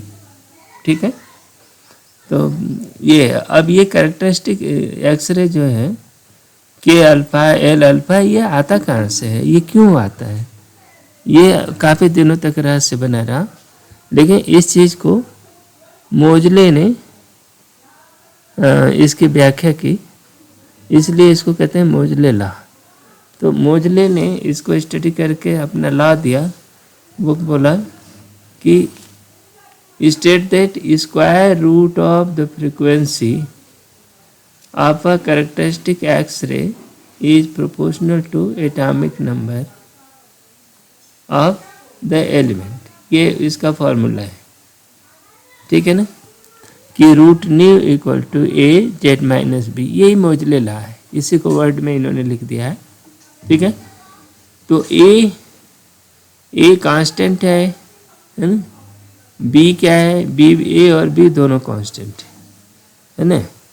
तो ये देखो के सेल के लिए बी की वैल्यू 1 होती है, एल के लिए बी की वैल्यू है ना स्क्रीनिंग प्रॉपर्टी के आधार पर अलग अलग होती है। स्क्रीनिंग क्या होती है हम लोग अभी समझेंगे। तो ये 6.4 से लेकर के 7.4 तक ये अलग अलग एलिमेंट के लिए अलग अलग बदलती रहती है, ठीक है। और इसकी व्याख्या इन्होंने ये बोर्स लॉ के आधार पर किया। बोर मॉडल जो बनाया था उसके आधार पर हम व्याख्या करते हैं। तो देखो क्या है, पहली व्यवस्था है, मान लो ये N1 है, ये एटम है ना, ये जेड उसका एटॉमिक वेट है, ठीक है कि नहीं, क्या है इसका एटॉमिक वेट है, नहीं एटॉमिक वेट नहीं है, एटॉमिक नंबर है, ठीक है, जेड हो गया। और इसमें इलेक्ट्रॉनों के बौछार जब इस टारगेट पर करते हैं तो देखो ये के है shell, L shell, M shell, N shell, इस तरह के सेल्स हैं। सेल में कहीं भी वैकेंसी क्रिएट हो सकती है, क्या होगी, कहीं भी, या तो किसी जगह मान लो N1 वाले मामले में यहाँ वैकेंसी क्रिएट हो गई है, ठीक है ना, N1 में एक वैकेंसी क्रिएट हो गई। तो अब क्या होगा, देखो जब वैकेंसी, तो हम क्या बोल रहे हैं, लेट अ वैकेंसी, ये वैकेंसी क्यों आई, वैकेंसी इज क्रिएटेड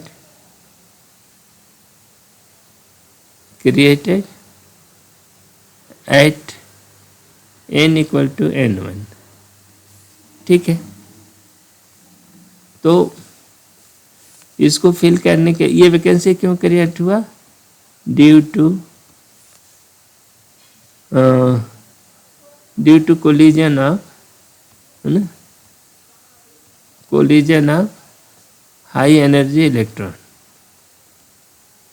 इस पर बम्बार्डमेंट हो रहा है ना लगातार एनर्जी इलेक्ट्रॉन्स, ठीक है। ये N1 में आ गई। अब देखो इस N1 में जब वैकेंसी आ गई, इसको भरने के लिए दिस कैन बी filled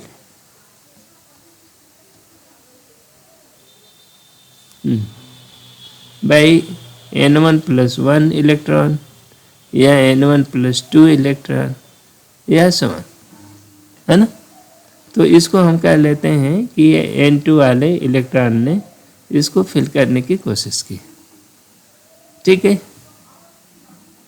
यहाँ पर ये N2 वाले इलेक्ट्रॉन ने फिल करने की कोशिश की, ठीक है भाई।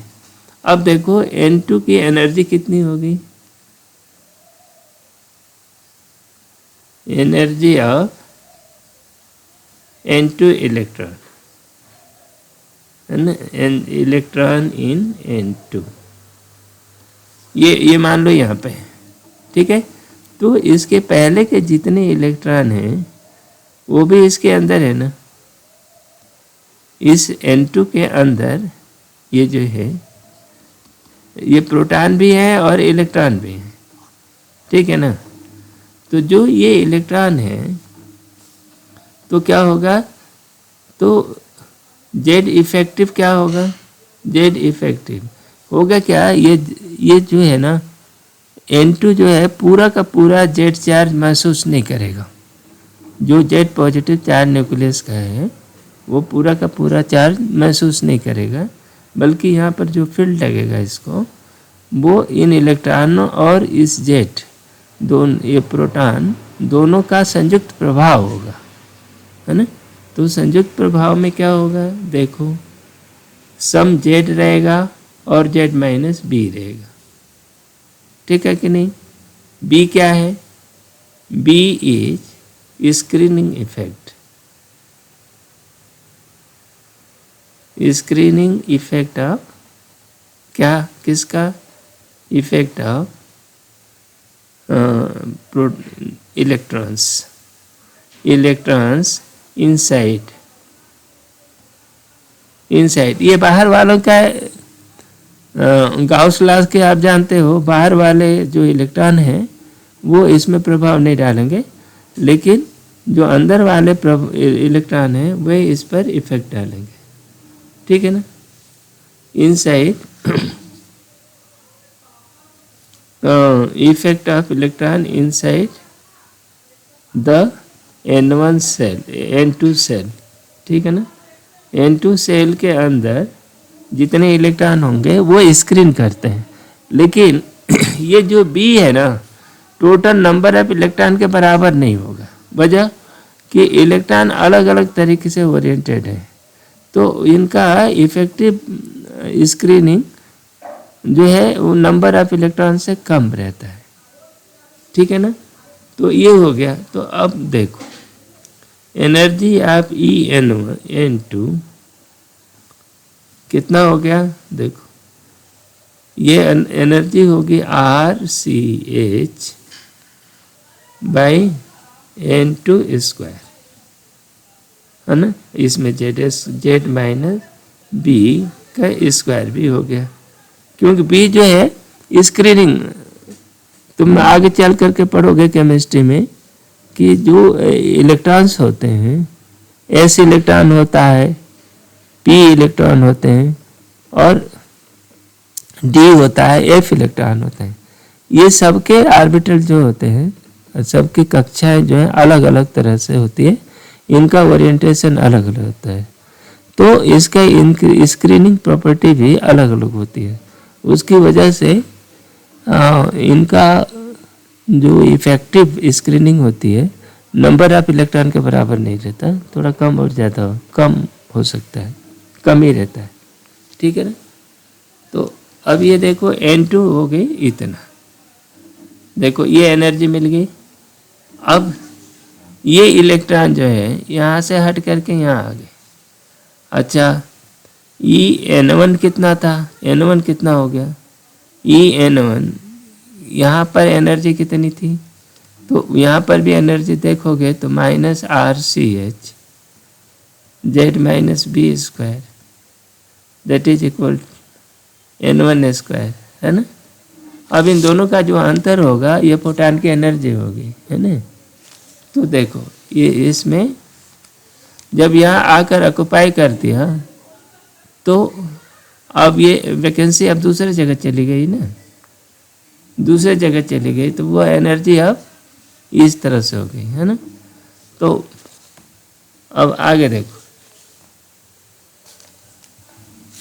हाँ तो ये जो है दूसरा हो गया, यानी इन दोनों में एनर्जी जो है ये स्क्रीनिंग इफेक्ट के आधार पर ये कैलकुलेट हुई है। फिर आगे देखो ये डेल्टा ई कितनी हो गई, डेल्टा ई हो गई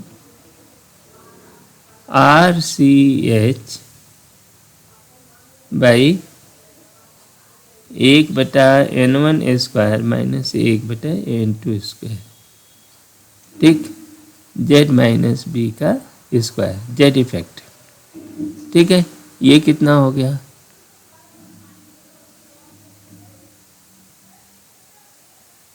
ठीक है ना।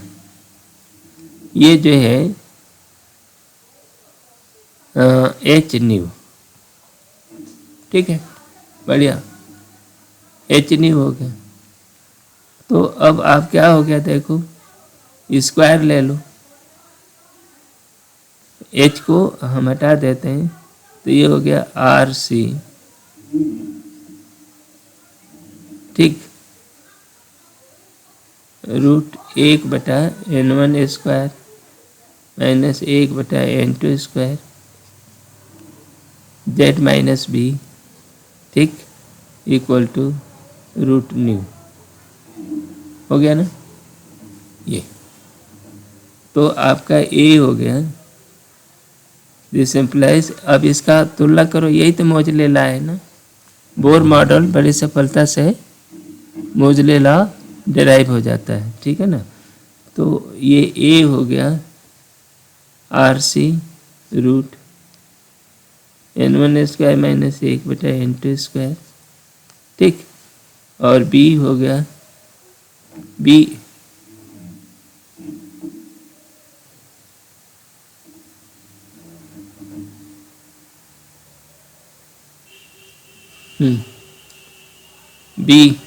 बी की वैल्यू अलग अलग होती है, तो वो स्क्रीनिंग कांस्टेंट कहते हैं इसको, स्क्रीनिंग कांस्टेंट, ठीक है ना। हाँ, तो देखो फॉर द के शेल, यदि वैकेंसी के शेल में बनती है ना, के शेल बी का मान 1 होता है, क्योंकि इसमें कंप्लीट स्क्रीनिंग होती है, ठीक है ना। एल सेल तो अलग अलग एलिमेंट में अलग अलग होते हैं, और उसके लिए क्या होगा, बी इक्वल टू 6.4 से 7.4, है ना, या यानी अलग अलग होगा। ये टेंटेटिव वैल्यू है, ये फाइनल वैल्यू नहीं है, ठीक है, और तुम्हारे क्वेश्चन में इसका वैल्यू दिया जाएगा, ठीक है ना। तो ये मोजले लॉ किस तरह से हम लोगों ने डिराइव कर लिया, ये root nu equal to some constant A Z minus B, ये मिला। ये इसी को मोजले लॉ कहते हैं, और ये बोर मॉडल के आधार पर बड़ी सफलता से, बड़ी आसानी से डिराइव हो जाता है, ठीक है। हाँ, अब ये देखो के सेल के लिए क्या होगा, के सेल के लिए ये फार्मूला हो जाएगा, देखो root nu equal to R C, ठीक, रूट A1 माइनस 1/4 और z माइनस 1, ये रहेगी, ठीक है ना। आर सी, ठीक है, आर रेडबर कांस्टेंट है, और ये √3/4 है ना, z माइनस 1। तो इसके लिए a बराबर क्या होगा, आर सी √3/4, ठीक है ना, और b बराबर हो गया 1। के सेल के लिए तो यही फार्मूला लागू होता है। अब एल सेल के लिए क्या होगा, एल सेल के लिए रूट न्यू बराबर आर सी, ठीक है, ये हो जाएगा एल 1/4 माइनस ये जस्ट 1/9, जस्ट बगल वाले से ये जंप हुआ हो तो z माइनस बी होगा, ठीक है ना। तो ये क्या हो गया, आर सी रूट, ये जो है ना, ये के अल्फा के लिए है, ये क्या है, ये एल अल्फा के लिए, ठीक है ना, ये एल अल्फा के लिए फॉर्मूला है। तो ये हो गया 5/36 z माइनस बी, ये फार्मूला चलेगा, ठीक है। हाँ, अब हम लोगों ने मोजले लॉ पढ़ लिया। मोजले लॉ का इम्पोर्टेंस देखते हैं। मोजले लॉ बहुत ही इम्पोर्टेंट है, और इसने साइंस में काफ़ी महत्वपूर्ण भूमिका अदा किया। पहला उसके कुछ इम्पोर्टेंस देखो क्या है। Moseley law significant because it demonstrates the element's atomic number is the more important than atomic mass. पुराने ज़माने में एटम के दो प्रॉपर्टी थी, एक ए था मास, दूसरा था जेड। मोजले ने कहा कि जो एलिमेंट की जो प्रॉपर्टी है उसमें जेड नंबर ऑफ प्रोटॉन ज़्यादा इम्पोर्टेंट होते हैं। ठीक, दूसरी बात, as a result rather than atomic mass periodic table was reorganise based on the atomic number. तो जो पीरियोडिक टेबल बनी थी, पहले मेंडलीव की पीरियोडिक टेबल बनी थी, जानते हो, बाद में ये मोजले लॉ के आधार पर आधुनिक पीरियोडिक टेबल बनी है। तो उसमें जो एटम्स हैं एटॉमिक मास के आधार पर रीअरेंज किए गए हैं, है ना। एटॉमिक मास के आधार पर रीअरेंज न करके इनको एटॉमिक नंबर के आधार पर अरेंज किया गया है। ये इम्पोर्टेंट है, ठीक है। दूसरी, the law added the discovery of new elements, है ना। मोजले लॉ देखो, रूट न्यू के अल्फा के लिए सम कांस्टेंट ए z-1, यही है ना। तो इसमें देखा कि जब ये ग्राफ प्लॉट किया मोजले ने, तो देखा कि बहुत सारे एलिमेंट के जगह पर मिसिंग है ना। जैसे मान लो ये है, ये एलिमेंट है, ये डॉट अवेलेबल है, इन दोनों डॉट के बीच में नंबर अभी भी मिसिंग है। हाँ, मान लो ये 10 बता रहा और ये 11, ये 15 बता रहा है ना। तो आप ये उम्मीद कर सकते हो कि 11, 12, 13, 14 वाले एलिमेंट भी, जो मिसिंग एलिमेंट हैं, वो भी होने चाहिए और इसकी खोज की जानी चाहिए। तो इसकी वजह से क्या हुआ कि न्यू डिस्कवरी को बूस्ट मिला, provided the clearer understanding of each elements property, ठीक है ना। तो उसकी प्रॉपर्टी के बारे में भी और उनकी डिस्कवरी के बारे में भी इसने बूस्ट किया। Previously the chemist believes that the element should be organise in atomic mass, organise by atomic mass, mass ज़्यादा इम्पोर्टेंट है। मोजले ने इसको उल्टा कर दिया, है ना। और उसका असर हुआ पड़ा, यदि मास के आधार पर रखोगे तो ये कोबाल्ट है, निकिल के पहले आता है, निकिल के बाद आता है ना। The cobalt the atomic mass इतना है, इसका मास ज़्यादा है, निकिल का कम है। तो निकिल कोबाल्ट के पहले आ जाता, ठीक है ना। However the atomic number of the cobalt is 27, nickel is 28, ठीक है ना। तो अब ये देखो, अब ये कोबाल्ट हो जाता है, निकिल आएगा, है ना। और ये कोबाल्ट कितना 27 है ना, तो ये इसके पहले लोहा, ऐसे पहले। अब इस झगड़े के कारण मास के आधार पर लोगे तो ये अरेंजमेंट जो होगा, लोहा, निकिल और कोबाल्ट आता था। तो ये मोजले ने कहा कि नहीं, ये एटॉमिक मास के आधार पर लिया जाना चाहिए और एटॉमिक नंबर के आधार पर, और एटॉमिक नंबर के आधार पर सही अरेंजमेंट ये है। तो ये अच्छा, इसका सबसे इम्पोर्टेंट जो पीरियोडिक लॉ में है, पीरियोडिक टेबल का, कि physical and chemical properties of elements are the periodic function of their atomic number. ये काम की बात है कि मोजले ने पीरियोडिक लॉ जो है, पीरियोडिक टेबल के बनाने के जो नियम थे, उस नियम को उसने चेंज कर दिया और वो एटॉमिक मास के स्थान पर एटॉमिक नंबर को प्राथमिकता दिया। और फलस्वरूप पीरियोडिक लॉ में आजकल ये है कि physical and chemical property of elements are periodic function of their atomic rule. तो ये लॉ ही बदल गया, ठीक है। तो ये रहा मोजले लॉ।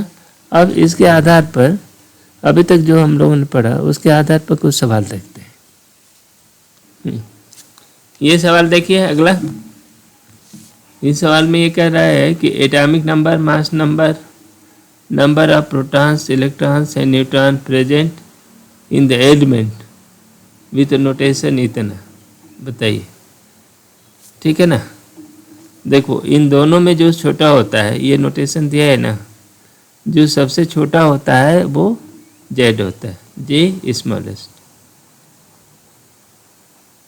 जो सबसे बड़ा होता है वो ए लार्जेस्ट। वो ए गलत है, एटॉमिक है। तो इसमें क्या है, देखो मास,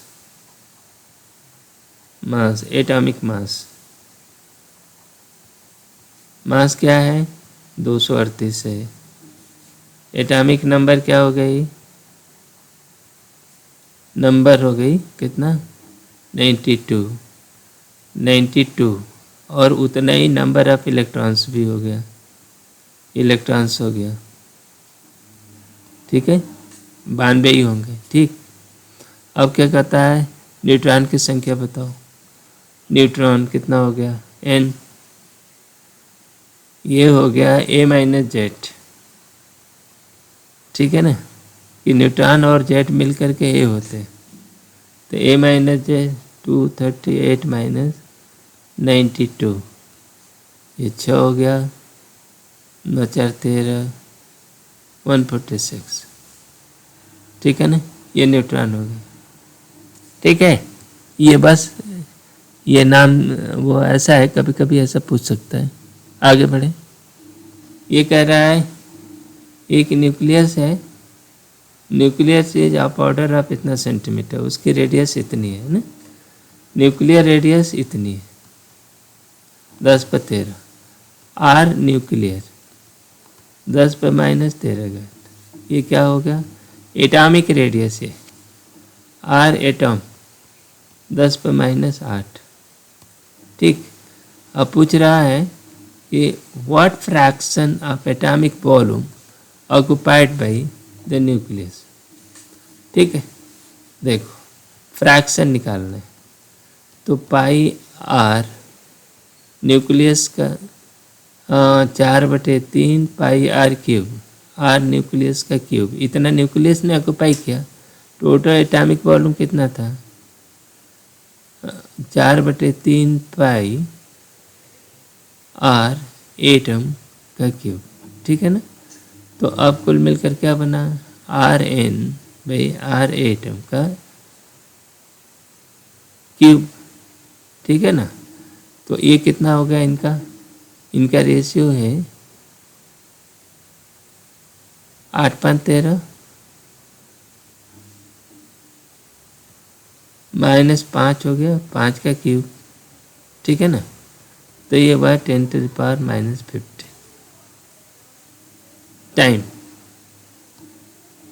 इतना टाइम जो है इसका जो फ्रैक्शन है वो इतना हुआ,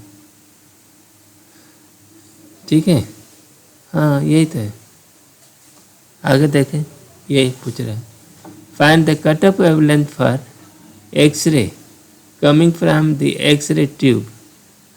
अब इतना किलो 40,000 किलो वोल्ट, देख तो एक्सरे क्या का एनर्जी, एक्सरे है ना, एनर्जी जो होगी इलेक्ट्रॉन की वो कितनी होगी 40,000 इलेक्ट्रॉन वोल्ट, है ना। तो इतने का यदि मान लो पूरी कन्वर्ट हो जाती है तो लैम्डा कितना बनेगा 12,400 डिवाइडेड बाई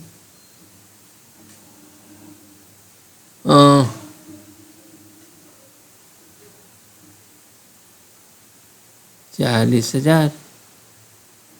एक्सरे ही तो बनना है, 40,000। देखो ये कटा, ये कट गया, है ना। तो ये क्या हो गया 1.24/4। तो ये देखो 4 × 12 3, 4 × 31 एंगस्ट्रॉम, है ना। 0.31 एंगस्ट्रॉम की एक्सरे आएगी लैम्डा एक्स। ठीक है, आगे बढ़े।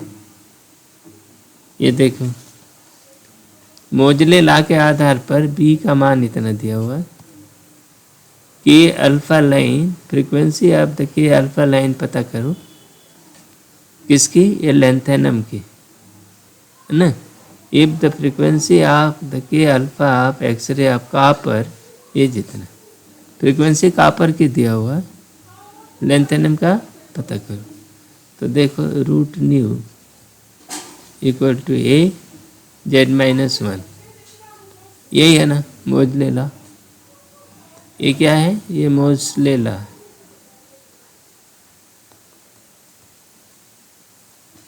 ये अब ये रख लो।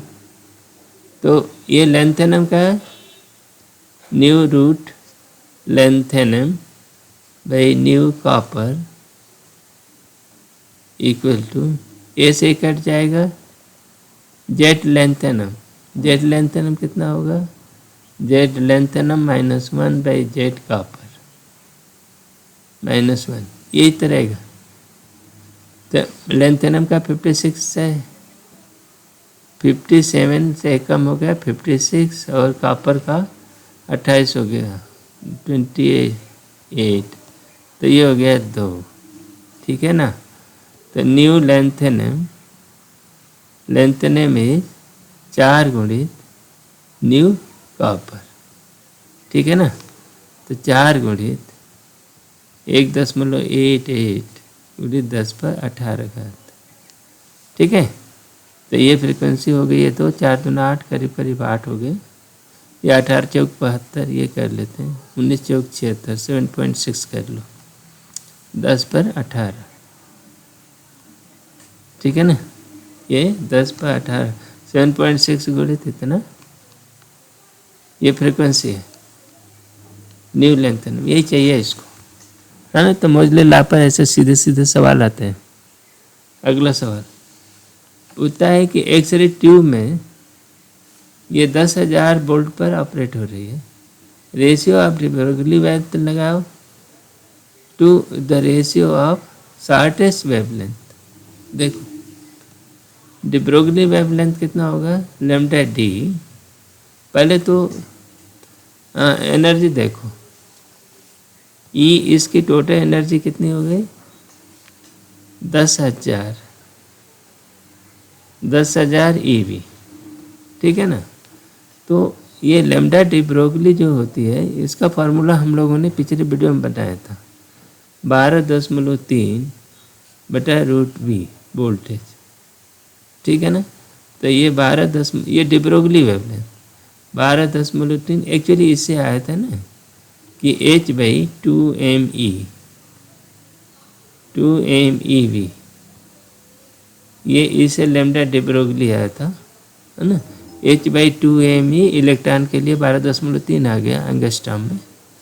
तो और रूट 10,000, तो ये 12/100, तो ये हो गया 0.12 एंगस्ट्रॉम।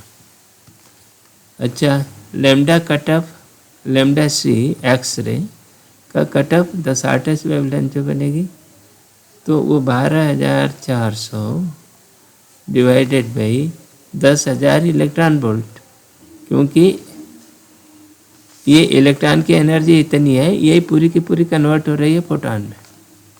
तो ये हो गया 10.12 एंगस्ट्रॉम, नहीं 10,000 ना, ठीक है, 1.2 हो गया, 1.2 एंगस्ट्रॉम हो गया, है ना। तो अब इसको चाहिए क्या, ratio of the Broglie wavelength of the incident electron to the shortest wavelength. तो शॉर्टेस्ट वेवलेंथ जो है इतना, तो अब ये देखो lambda D by lambda X चाहिए, तो 0.12 डिवाइडेड बाई 1.2, तो ये हो गया 0.1, ये रेशियो है, ठीक है। इसी के साथ ये वीडियो समाप्त होता है ना। मिलते हैं अगले वीडियो में। Thank you very much.